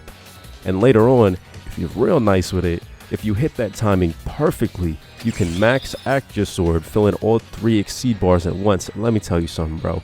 Hitting that max act mid combo and letting that shit rip is probably one of the most satisfying feelings I've experienced in a game in a long ass time.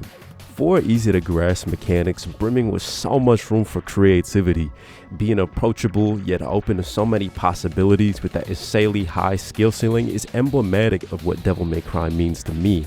And I genuinely think Nero's gameplay is the single greatest addition ever put into the series. And after the first level, I was hooked. I couldn't wait to see what was next. I take back anything negative I ever said about Devil May Cry 3 and its level design, because What the hell is this? This is bad.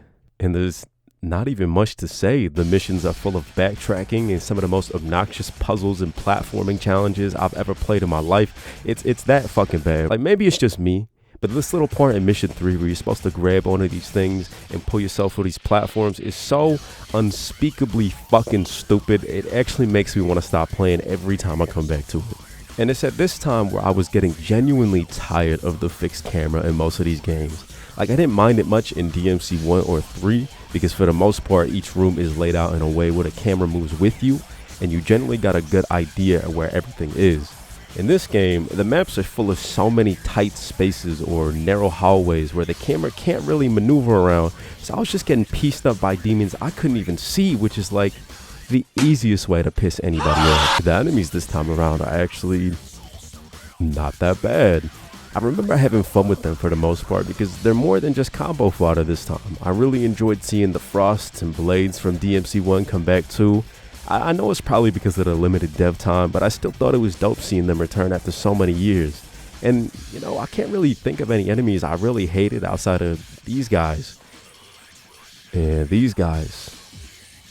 And, yeah, I take that shit back, bro. This is way worse. See, my problems with the enemies in DMC 3 were like, they were fucking boring to fight most of the time, and the really bad ones could only be approached in 1 or 2 different ways.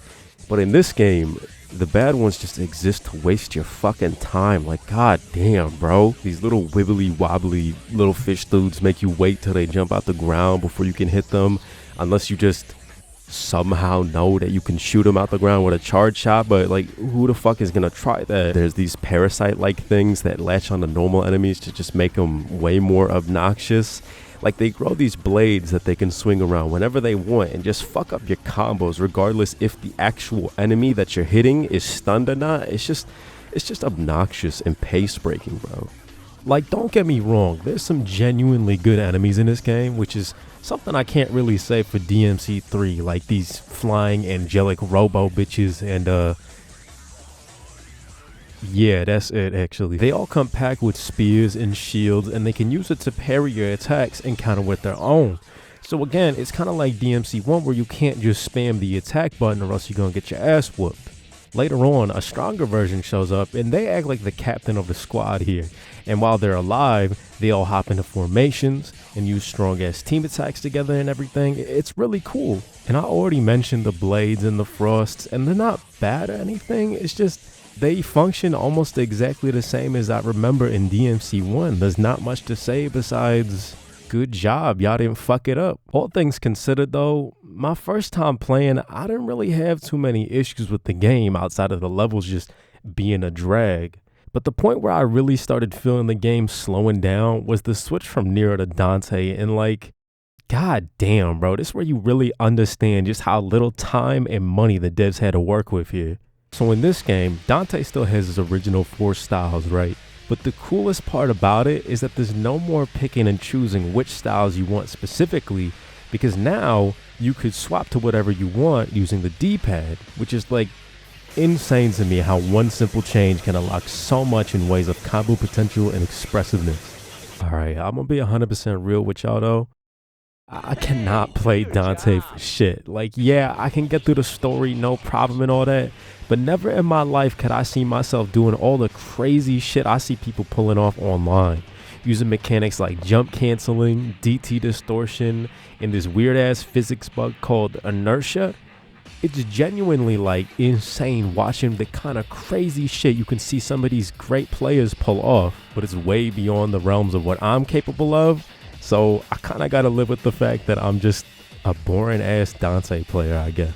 I'll probably go on saying that Devil May Cry 4 is the most technical and demanding game in the franchise if you want to get real stylish with it. It requires a super in-depth knowledge on each move and how it affects the physics of your character, you know, when to stop, when to go, the jump window for every enemy. It's low-key kind of intimidating just trying to wrap my head around it. Like, y'all already seen the footage. I'm the same dude who was struggling to hit jump cancels on Virgil in the last game, so this shit is way beyond anything I can do. But seeing it in action is honestly just mesmerizing, bro. Like, I cannot put into words how impressive it really is. Even if I didn't know the kind of dedication it takes to get good at this game, I'd still think this shit is insanely fun to watch. But yeah, anyways, enough of that cool shit. That's just how Dante plays. The rest of his half of the game is actually fucking horrible. Like I said before, Dante's got to make his way over to stop Sanctus from doing all them bad things.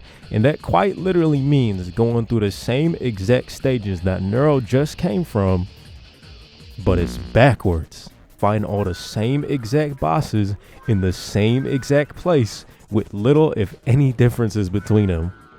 And if that weren't bad enough, all them annoying ass enemies I mentioned before get even fucking worse.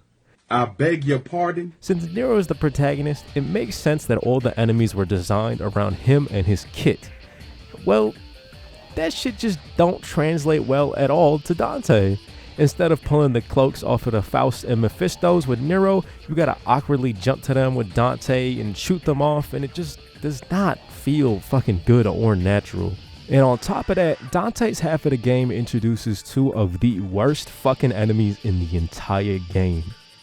There's these little fucking creeps that try and eat you if you stand still for too long. Cause yeah, how fucking dare you, right? Trying to stand still in a video game? Fuck's wrong with you? If you do get caught, you're forced into a little arena where you gotta fight some enemies, just basic shit, whatever. But when you get out, you realize that they just took your ass back a couple rooms just as a final fuck you, again, for standing still for a little bit too long. That is fucking crazy. And then there's these losers, the blitzers, that with Dante aren't really that bad. All you gotta do is shoot their electric shield away so they're safe to hit. But when I replayed this game to get footage for the video, I played on hard mode and they spawn way earlier when you're playing as Nero, and holy shit, it is so miserable fighting them. It's like the inverse of what I said about the other enemies. This guy just does not feel like he was designed with Nero in mind. I think what stings more than anything is the amount of times you actually have to fight the bosses in a game, because they're actually insanely fun to fight the first damn time, but having to fight them as Nero and then Dante and then again with Nero in this stupid ass boss rush level that also rehashes the fucking dice game from an earlier mission is just like, oh my god, at that point I'm just burnt the fuck out, bro. And I think that's a good way to describe my feelings about this game. It just makes me feel burnt out whenever I decide to pick it up again. And I don't even want to talk about the awful boss fight against the Savior, bro. To this day, that shit still confuses me on how it's supposed to work. Like, I genuinely think this is miles worse than Mundus, but I don't really got the heart to even tear into it the same way I did with him. This shit just wasn't challenging or engaging. It's the worst thing you could say about a game. It was just boring and confusing, and that's really shitty to say, bruh. The last two missions are another dice game with another boss rush, except this time we're Nero, and the final boss for Sanctus is literally just the same exact one as the first time around, except with like 2 new moves. So all I gotta do is grab his ass, Nero's all like, and then I'll win. Dante gives Nero the Yamato, says bye. We get more corny ass dialogue with Kyrie and Nero. That's actually kind of sweet. And then we get virtually the same exact ending from DMC 3.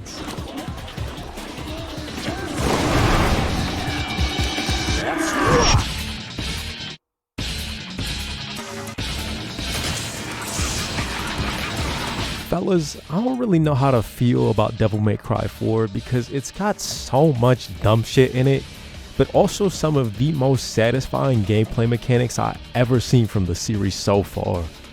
But knowing about the horrible development process, I can't really be too mad about it. I feel like if the team had more time to actually work on a game, it could have been fucking amazing. But I gotta judge the game for what it is, and that's a real misguided game with fun, engaging, real addictive gameplay that's once again barred behind horrible enemy design and lame ass levels. It's almost the same situation as the last game where, casually, I enjoyed my time with the game despite a whole lot of issues, but I'd much rather just watch somebody else play the game at this point. In 2015, the game was re-released as Devil May Cry 4 Special Edition, which lets you play through the game as Virgil, unlocks a new mode called Legendary Dark Knight, which floods every level with a crazy ass amount of enemies and low-key is really satisfying to mess around in, and lets you play through the entire story with Lady and Trish replacing Nero and Dante respectively. It's real nice to play as Trish again, and Lady is real unique for the series, and I wish she'd come back in a future game. Sadly though, none of those cool ass features really pulled me enough to replay the game like that. I really do enjoy Devil May Cry 4 and all it did for the series, but playing through it just left me feeling kinda empty. Incredibly high highs, but the lows was low as hell. I finished it, put it down, and just went back to playing Devil May Cry 1 all over again. Are you ready? Yeah! Then come on, babes! Let's rock!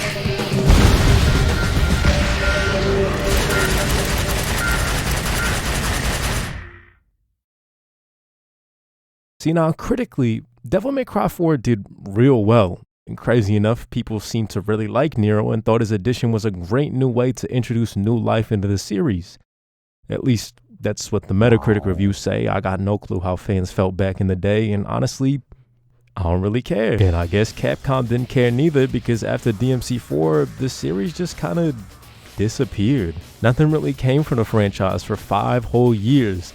I mean, Dante and Virgil showed up in Marvel 3, a couple other games I'm probably not remembering, and that's kind of it. This was around the time when Capcom started outsourcing their games to Western developers in a desperate ass attempt to appeal to us Americans, and I'm not even gonna dwell on it too much, don't feel like talking about it, but in 2013, Capcom and Ninja Theory tried making a Devil May Cry reboot with this insanely corny redesign of Dante, with a stupid ass plot, horrible writing, and low-key some pretty different but not too bad gameplay. I didn't know shit about DMC around this time outside of Marvel 3, so I didn't have that visceral ass reaction actual fans did when it got revealed.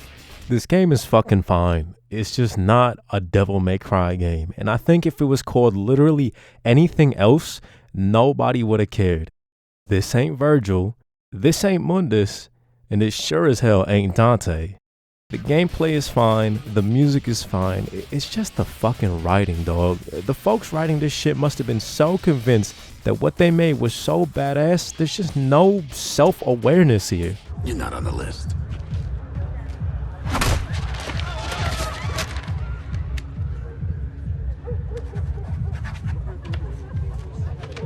I am now. Devil May Cry has always been about its over-the-top badass characters doing cool shit, but it's done it in such a very tongue-in-cheek, yeah, we know, type of way, and has never been too shy at poking fun at itself, and that's the one thing this reboot desperately fucking needed. The goal is to redefine the thing that made DMC cool originally. Like, shut the fuck up before I knock your fucking head off. The goal for us is to redefine what's cool about it in this current iteration, whatever that is. Just be careful. You can get rough in there. I like it rough. Oh my god, bro, shut your ass up. But the reception of this reboot was so awful that Capcom, being as smart as can be, looked at the fans asking for a real new Devil May Cry game made by Itsuno and his crew and went, Yo mama, yo bald-headed ass. You mad. And that's where the story ends for Devil May Cry. DMC4 is the best-selling game in a franchise, made millions for Capcom, and was an overall success. But nah, sorry, Ninja Theory made a game that people didn't like, so obviously that means we gotta shut the shit down. Go next. Nice try. Better luck next time, fellas. We got nothing but complete radio silence after the reboot. No plans for a new game, no hints at any interest in DMC at all. If I was a fan, hell, if I was Itsuno, I'd be fucking pissed. Twice now the series gets fucked over because of reasons outside of the developer's hands, and everybody's just gotta suffer for it. But I guess it really is out of their hands, so there's nothing to do and just let go. Find something else to do. Devil May Cry did its best, but there ain't no coming back after that. Forever a victim of Capcom fucking up with their core franchises.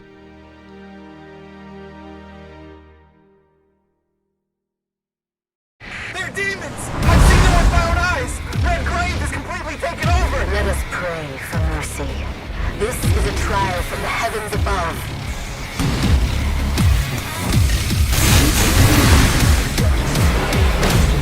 Hey, honey. Need assistance? Hey, you have to hit every single bump in the road? Gonna ruin my groove! Move fast, baby, don't be slow. Step aside, reload, time to go. I can't seem to control this rage that's inside me. Pulling shots, aiming down, see I don't miss. Bring it by, fire, blown in the abyss. Red hot temper, I just can't resist all this vengeance inside me. Yeah, man, y'all already know the series don't end with just DMC4. At E3 2018, Capcom shocked the world with this dope-ass trailer, and I really don't want to understate just how hyped people were for this. The confusion at the start of the trailer to the excitement on their faces when they saw the Capcom logo, right to the reveal of the DMC logo and Nero revving up his sword. You know, every now and then when I'm chilling at home, I'll watch this trailer and it's wild how to this day, it still pulls that excitement out of me. And next thing I know, I'm playing DMC5 again. Everything about it just looks so different, so new, so amazing. And bro, god damn, y'all hear the music, right?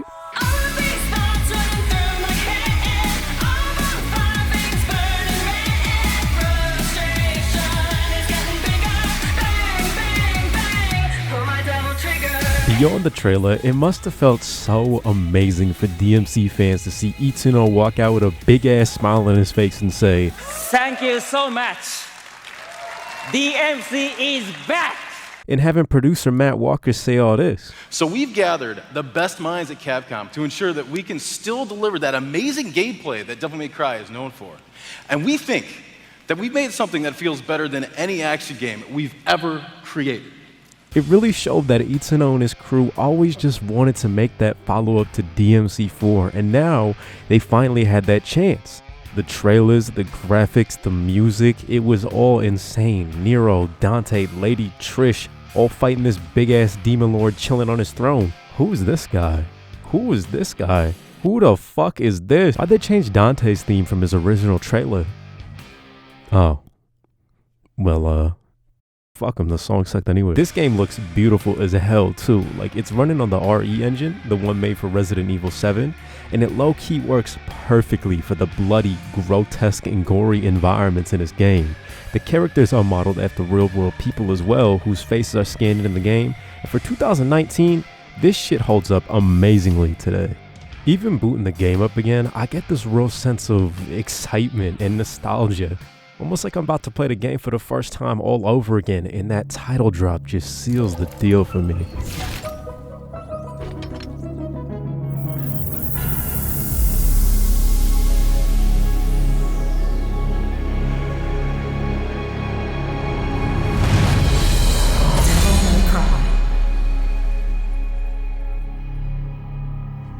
Before I start talking about the story, I gotta mention that around this time it was officially announced that DMC5 would fuck around with a timeline of the series' story, because people were confused with what games happened at what time and in what order. Originally the timeline was 3, 1, 4, 2, 5, but now 4 takes place after 2. Trust me, it makes way more sense this way. Don't think too much about it. So the story takes place 6 years after DMC4. Dante's a fucking bum now, and he's given a job by this dude V to clean up this demon name. Is your reason? Your reason for fighting? Yeah, very, very clever. Urizen is the new ruler of the underworld, and he's already going fucking crazy. He took Nero's demon arm and the Yamato with it, turned into a big-ass demon, and is raising up something called the Clyphot tree to fuck up Redgrave City, potentially even the world. Dante, Lady, and Trish? Oh nah, baby, what the fuck did I do to your face? I know I just got off saying that DMC5 looks amazing and all that, but this the one character that just looks uncanny as hell. Like, something must have happened between scanning the model's face and the actual cutscene production, because this don't look good at all. Y'all fuck my baby up. They pull up to boot Urizen back to hell, and well, they get their ass beat, and I don't mean like, oh, it's a tight fight, but Dante gets his leg back in the end. Nah, Lady and Trish get captured, Nero and V have to escape before it's too late, and Dante gets whooped so badly that Urizen done and shattered his fucking sword, the Rebellion, into pieces. Yeah, the sword that Dante's had since the beginning, the sword passed down to him by Sparta, straight fucking dusted. Cut to a month later, and Nero's got a new set of robot arms made by this new girl named Miko. She's the estranged daughter of Agnus, the scientist dude from DMC4. Not really important, but I just wanted to bring it up because somehow this dude fucked and had a kid while you're alone watching this video by yourself. That's crazy. Probably because you're a little bit. V and Nero gotta go out and sever the Clyphot roots or some shit to prevent the tree from spreading, I think, and see if they can't find Lady, Trish, and Dante, who's still missing after, you know. The setup for the plot honestly is real quick and simple to understand. You know, if you ignore the fact that there's like 50 characters introduced with no real explanation of who they are outside of a little title next to their name. But that's just me nitpicking, and it wasn't too hard to get up to speed, especially since outside of the main 3 and Urizen, none of the other characters matter or do anything of value, which sucks, but I can appreciate a more intimate and simple plot, so it ain't too much of a bother. It also means you only gotta wait like 2 minutes from starting the game to actually get into the gameplay, and God bless, bro. I'm saying this with full confidence. This is the best gameplay in the series. The pacing of the combat, the impact of every hit, that feeling of satisfaction after every encounter is just perfected. Also, I just want to let y'all know, the game runs fine on my PC, and I can play this shit at like 1080 165 FPS, but when I try recording with Shadowplay, the footage gets all fucking crunched for some weird ass reason, and trying to use OBS makes my PC fucking explode. So I'ma just steal footage from YouTube. All the credits gonna be in the description and at the end of the video, so like and subscribe so I can afford a better PC. Nero plays virtually the same as DMC4, you know, minus the devil trigger thing he had in the last game, because the only new addition being his robotic arms, the devil breakers. 8 different arms that Nero can pick up off the ground or buy from Nico whenever you find a payphone and hit her up.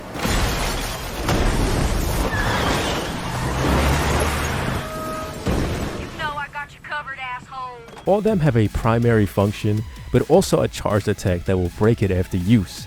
They're all suited for a bunch of different things as well. Damage, movement, grappling, armor piercing, stopping time, eating pasta, banana, and fucking your girlfriend. Great. Low-key though, there's not too much to say about Nero, it's just more Nero. Don't get me wrong, that ain't a bad thing neither. I like Nero. He's probably the only character in the game I'd say I'm good with besides...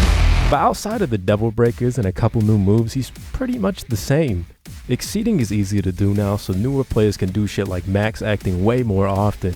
But the timing is different enough that it always takes some time to get used to after playing DMC4. It just fucks with me so much.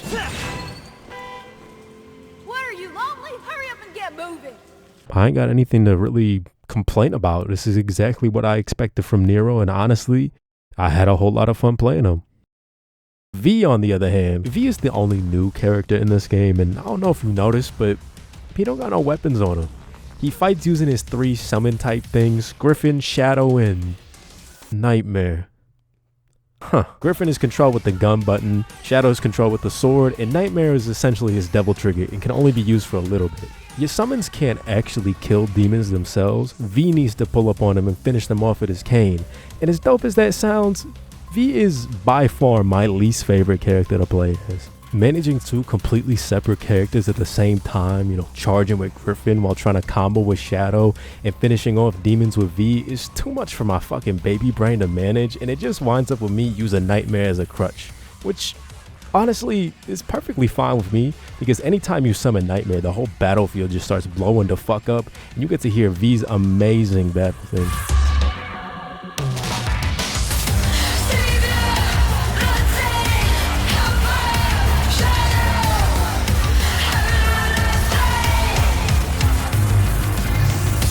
Which, low-key, is a real good way to segue into talking about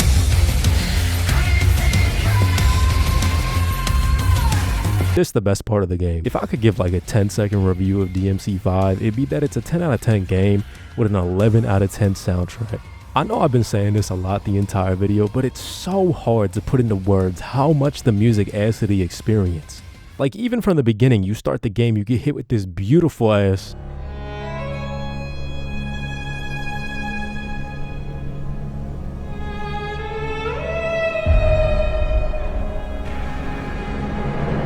and at that point, you already know you in for a good ass time, but the fight music, good lord, I don't even know where to begin. If y'all want to know something about me, it's that I really appreciate dynamic music in my games. It's almost as if the soundtrack is vibing with you at your own pace and actively rewards you for doing well and feeds into that classic DMC mentality of not just beating ass, but looking cool and balling the fuck out while you're doing it. So the way the music works is that whenever you get into an encounter, your character's theme will start playing. And it'll stay on this slow loop as they come through, and it's only until someone swings first that the actual song kicks in. At that point, the music is completely tied to your style ranking. You know, if you're playing like Ash, you're gonna be hearing the same bars the entire game. I remember back in 2019, people used to joke that the only reason why someone would complain about the soundtrack is if they sucked at the game. And I thought it was only that. A joke. But it turns out, nah, PC Gamer really did complain about the music of the game sucking in a game where the music is tied to how well you play.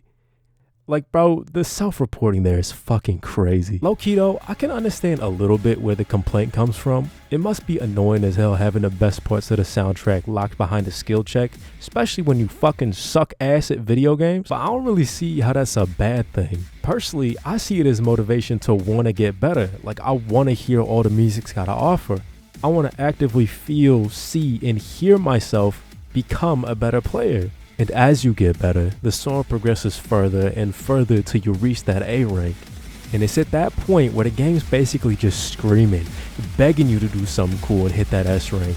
And the moment you do, trust me bro, the moment you do, That feeling you get is something words could never do justice.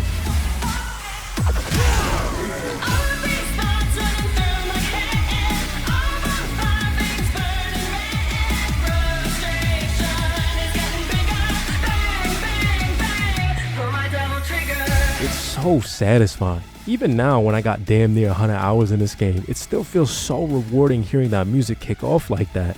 And that momentum, that hype makes me want to keep going. Makes me want to always play better and just go crazy. Until I get hit and then I get reminded that I ain't shit. Even outside normal battles, the boss music goes fucking crazy too. Don't get it twisted. The Elias theme makes me feel like a pirate for some weird ass reason.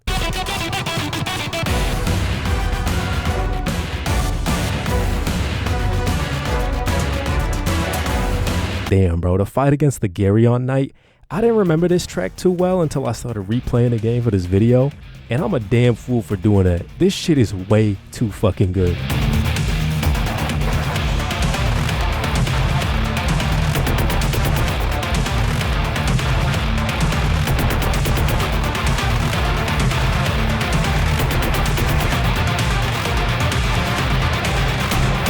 I want y'all to remember that little motif for me. It's gonna come back later, I promise. Okay, let me chill about the music or we're gonna be here all day. V finds Dante's bum ass, who's been knocked the fuck out for the past month, wakes him up by trying to stab him, but Dante's been had enough of that shit for the past 4 fucking games, so he gets up, and finally 10 missions in, we get to play as Dante in a flashback. Eventually though, Dante, on his way back to Urizen, winds up back at his old house from when he was a kid, and he's all like, "Have you lost your mind? There's a demon to destroy! Kill yourself later! I'll help!" And somehow this lets Dante absorb the power of Sparta, unlocking a completely new transformation, the Sin Devil Trigger. It's low-key like the secret Majin Devil Trigger from DMC2, except it's not in a piece of shit game. With this new power, Dante swoops back over to Urizen before Nero gets his ass beat a second time, and now we finally get to play as Dante for real, with his brand new blade, the Devil Sword Dante. Real original name. I gotta say, this is probably my favorite version of Dante. You can play it real simple like DMC1, but there's enough depth in there to satisfy even the fans of DMC 3 and 4 as well, with all the style swapping, weapon mastery, and now even more cool shit with the Sin DT. Problem is though, I am still fucking ass at playing Dante. His new weapons are pretty dope though. He's got these gauntlets that let you swap from punches and kicks with their own unique movesets. Probably my favorite weapon he's got in the game. You get Cerberus again after you fight King Cerberus, and his boss fights are like,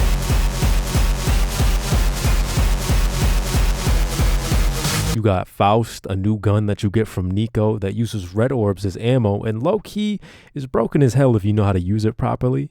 Also, when Dante gets it, he's all like,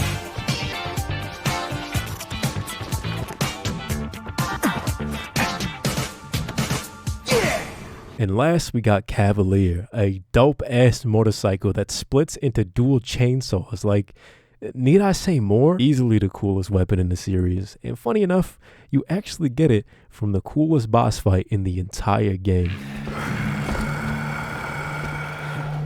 Is it Halloween already? That costume looks a little big. I thought you had better taste than that. How about I take it in a while?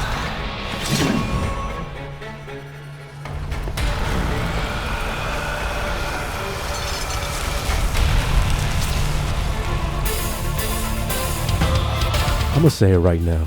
Cavalier Angelo is the perfect Devil May Cry boss fight.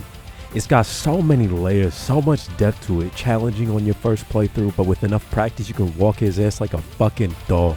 Parrying all his attacks, staggering him before he can charge up his big ass, scary ass, super duper move. The real guard windows. Oh, god damn, bro. It makes me think about how much fun I had fighting Nello Angelo back in DMC1. It is that damn good. And I know y'all hear that music, right?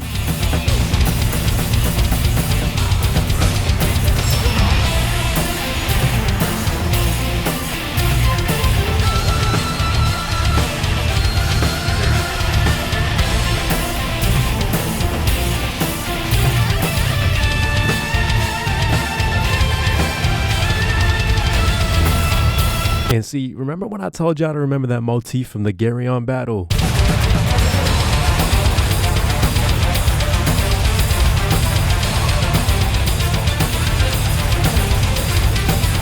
Lord have mercy, I'm about to bust. Alright, look, I know I said I'm done talking about the music, but now that I'm back on my bullshit, can we talk about Dante's theme real quick?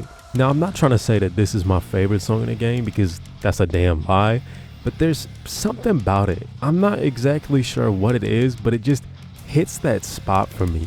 It's like everything I talked about the other two characters' themes just cranked to the fucking max. Maybe it's because I'm ass at Dante, but it means so much more climbing in ranks the more stylish I play. I described before about how that A rank feels like the music is clawing, screaming for you to push past it, and that's quite literally true for Dante. When I play, I'm really feeling that pressure, like damn, I need to hit this combo or I'm about to look like a punk ass bitch. I'm locked in, got my movesets down, my style swapping is on point, I'm whooping ass, and once I hit that S rank, the music does an amazing job of making you feel like an unstoppable monster.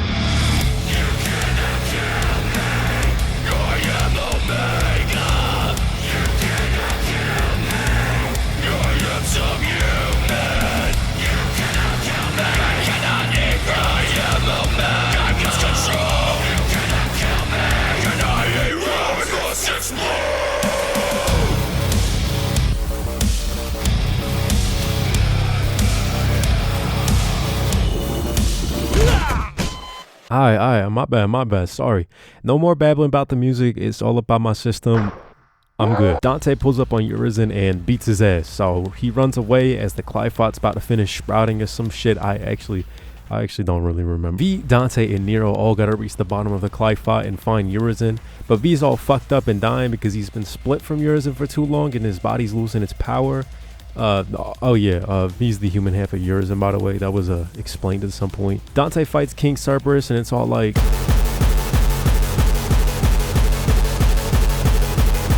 and eventually we link back up with Urizen, and after beating his ass a second time, V offers to finish him off himself, but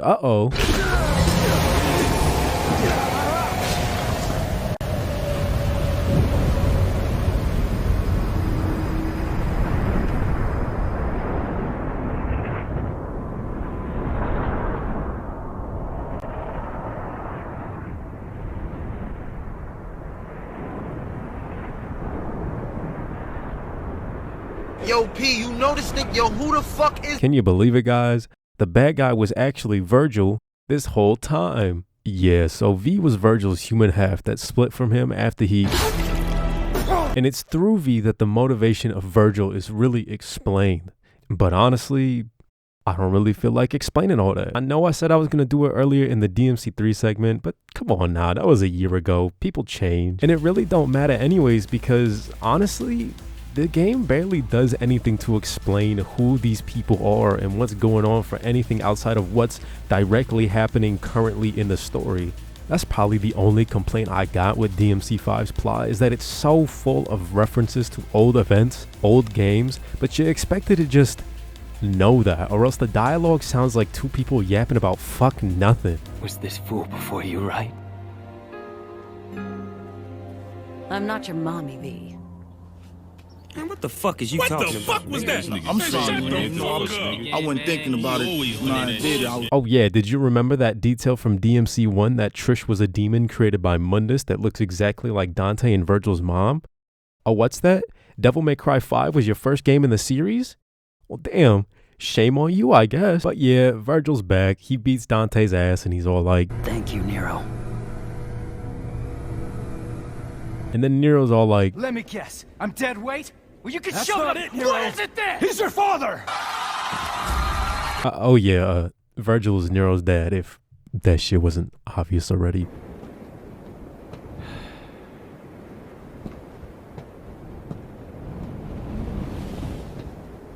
Hey, Virgil.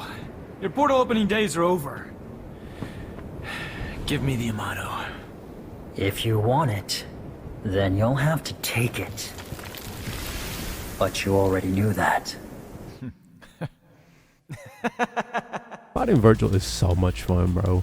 Really brought me back to the DMC3 days, but this shit low-key is way harder because again, I am ass with Dante. But that's okay, because the hard mode in these games aren't actually hard, so eventually, I whooped his ass, and Virgil finds out that Nero's his son. Of course, he don't give a shit, so they run it one last time, finally ready to settle who's the strongest between the two of them, and then BAM!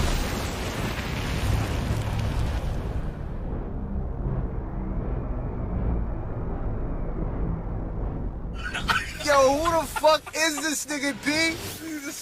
Yo, this nigga is crazy. This nigga stop the trap. The final mission starts with Nero talking to Kyrie, who, again, if you've played this as your first DMC game, you'd have no fucking clue who this is, about how crazy it is that he spent his whole life without anybody who could ever really call a true family. And now all of a sudden Dante's his uncle, the bad guy's his father, and they're both trying to beat the brakes off each other. Something about that really fucks with him, because this whole time, and even in DMC4, Nero's felt so powerless to save the people he truly cares about. He felt completely powerless when he got his arm ripped off. He felt powerless against Urizen again and again. But not this time. This time he's gonna be there to protect everybody, no matter the cost. I swear! I'm not letting you die!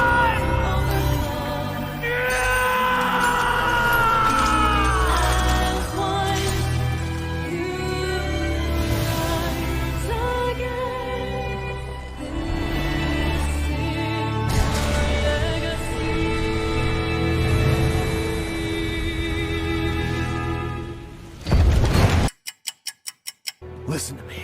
I told you already. This is not your... Whatever. I don't really care. I'm just gonna sit this one out.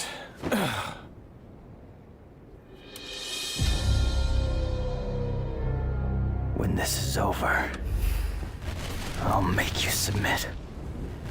Father.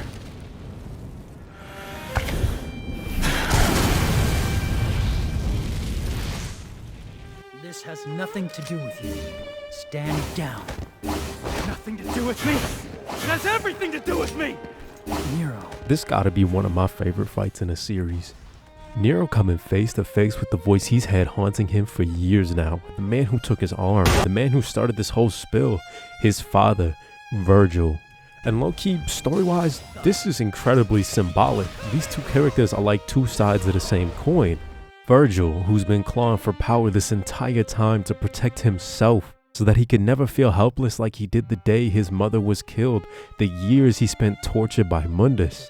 And Nero, who's been searching for the power to protect the people around him, his friends, his loved ones, his family. The subtext here is so deep and moving, and holy shit, Nero's got his devil trigger back. Fuck you! Take me seriously now.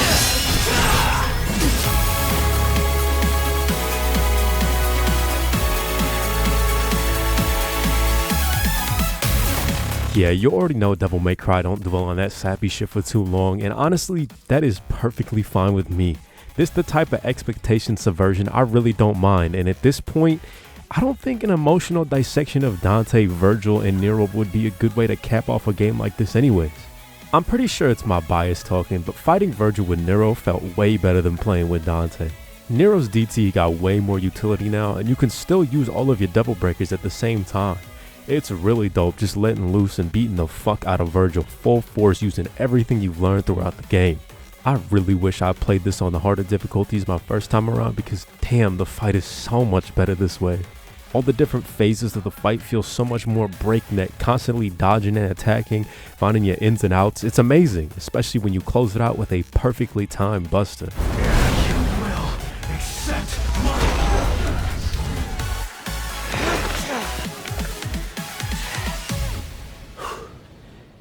Interesting. Oh, brother. You cut off your own son's arm for more power, and you still lost. All them boys chop it up. Dante and Virgil leave to sever the roots of the Clyphot from the underworld, leaving the job of protecting the human world to Nero, since closing the portal between worlds means that the two of them will be trapped there.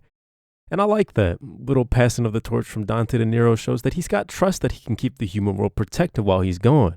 Nero links back up with Nico, and they have a little talk about all the shit that's happened while they drive back home to see Kyrie. All I'm saying is, tough guy, it's okay to cry if you want. I'm not crying. Devils cry. I'm not gonna Kittens cry. Will you Meow. shut up? Will you Puppies stop cry. it? Look at you. You're nobody's Why don't you cry on my crying, shoulder? all right? Stop Come on, saying cry on cry. my shoulder. I know you wanna. You say cry again. Devil may cry. Fuck. But of course, it's not a Devil May Cry game if we don't end on a high. The car stops, demons pull up, the music starts, and we get an amazing ass ending to an amazing ass game. You'll get fixed as soon as we get back. So, devils cry, huh? Let's hear what that sounds like! Come on!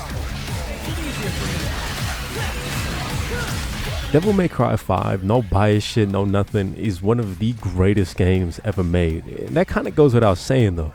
Itsuno and his team really wanted to make sure that what they delivered was the pinnacle of the series, a celebration of 18 years of DMC. The story, for fans, is really satisfying. Again, I'm going to say that if this is your first game in the series, you're going to be so confused with half this dialogue. But the game is so fun and it almost distracts you from all that. I remember playing for the first time and being so entertained with what I was presented, I almost didn't even care about what was going on in the story. I just wanted to go back to playing. That deep, fleshed out, fully realized combat with the best designed enemies since DMC 1, levels that are fun to go through despite the simplicity, and that energetic, heart-pumping music that keeps you wanting more and more. It all comes together to create this kinetic force that never fails to deliver with fun, engaging, high-octane gameplay. You pop this bitch in, start playing, next thing you know, it's 2 AM and your hands are wrecked from all the exceeding, style-switching, nightmare summoning action this game's got to offer. This game through and through is a victory for Itsuno, for the fans, and for games as a whole. This series has been through so much shit up to this point, and I feel like DMC 5 was a message to the industry that this is what happens when you let artists work. When you actually give the right people the right time and the right budget, they create masterpieces. On release, this game popped the fuck off. Everybody was talking about it. DMC 5 was the game to be playing in 2019, and it really shows. In 4 years, DMC 5 has become the 11th best-selling game from Capcom's 40-plus year history, racking up accolades after accolades for its gameplay, its music, its visual design. And it feels so refreshing to see the games industry finally recognize and celebrate the quality of the art put out here. Devil May Cry 5 is a shining beacon of light for anybody who loves good media. And honestly, if this is the last we ever see from the series, I wouldn't really mind too much, because Hideaki Itsuno and his crew at Capcom really showed us that there's still a place in the world for games with a prideful focus on dynamic, electrifying, action-packed games that are above all else unapologetically cool. Don't you dare say it's jackpot!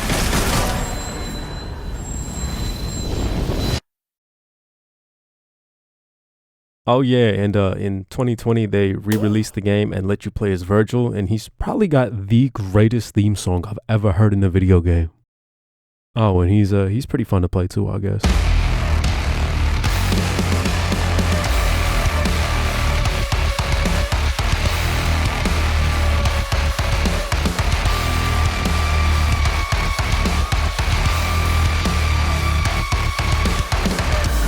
There's not a lot of words to say about DMC 5 Special Edition. It takes one of the best games ever made and somehow, some way, makes it even better. It's that feeling of unlocking the final boss as a playable character, and he's even more powerful, intimidating, and broken than he was already in the original. He shreds through enemies, through bosses, fuck it, through himself. I low-key didn't even want to talk about it because the only thing I can say to sell this game to you is, it's fucking Virgil, dog. Like, what more is there to say? You shall die! I am the storm that is approaching!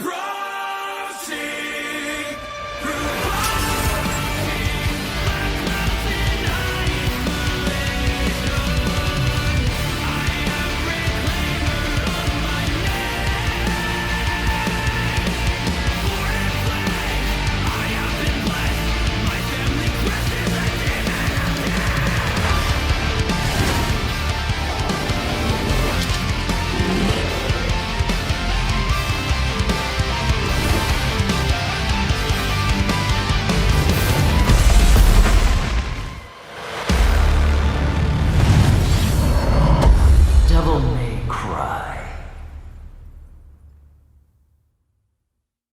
And that's Devil May Cry.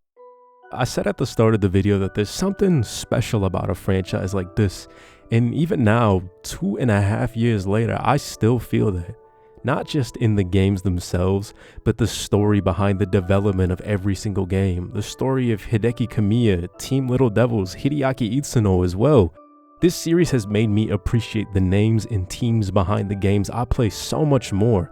I want to celebrate the achievements of the artists, the composers, the developers, the writers that dedicated years of their lives into making shit that I and millions of other people enjoy, because it's their stories too. If I had to rank these games from best to worst, it'd probably look a little something like... But what I love most about this series is that the quality of the games are so high, except for this one, that realistically, any of these games could be your favorite, and I don't really think nobody would bat an eye. There's hella people I know that love 3's combat over 5's, or maybe they're more into all the wacky ass inertia shit in 4. But DMC 1 will always be my favorite because it's everything I look for in a game, and I really do wish we could see another game like it in the future with that thick ass atmosphere and soul crushing difficulty. DMC has easily become one of my favorite franchises of all time. Games like these really are one in a million, and whether I'm playing the games or watching somebody finesse the fuck out of them, I'm thoroughly entertained. You know, if games aren't your thing, I recently saw Netflix announce the DMC anime coming out soon, so maybe check that out. I hope it turns out good. And I know I'm not the best at writing scripts and shit, but I really do hope I've managed to express the love I've got for this franchise. I've been babbling about it nonstop to my friends, my family, the random women I gone out with the past couple years, and I hope that I've convinced some of y'all to pick these games up and try them out if you haven't already. Words can only do so much justice to an amazing franchise like this one, but I mean it with every part of my soul when I say that Devil May Cry is full of heart, charm, and will always be, in my mind, devilishly cool. Rise again. This is your legacy.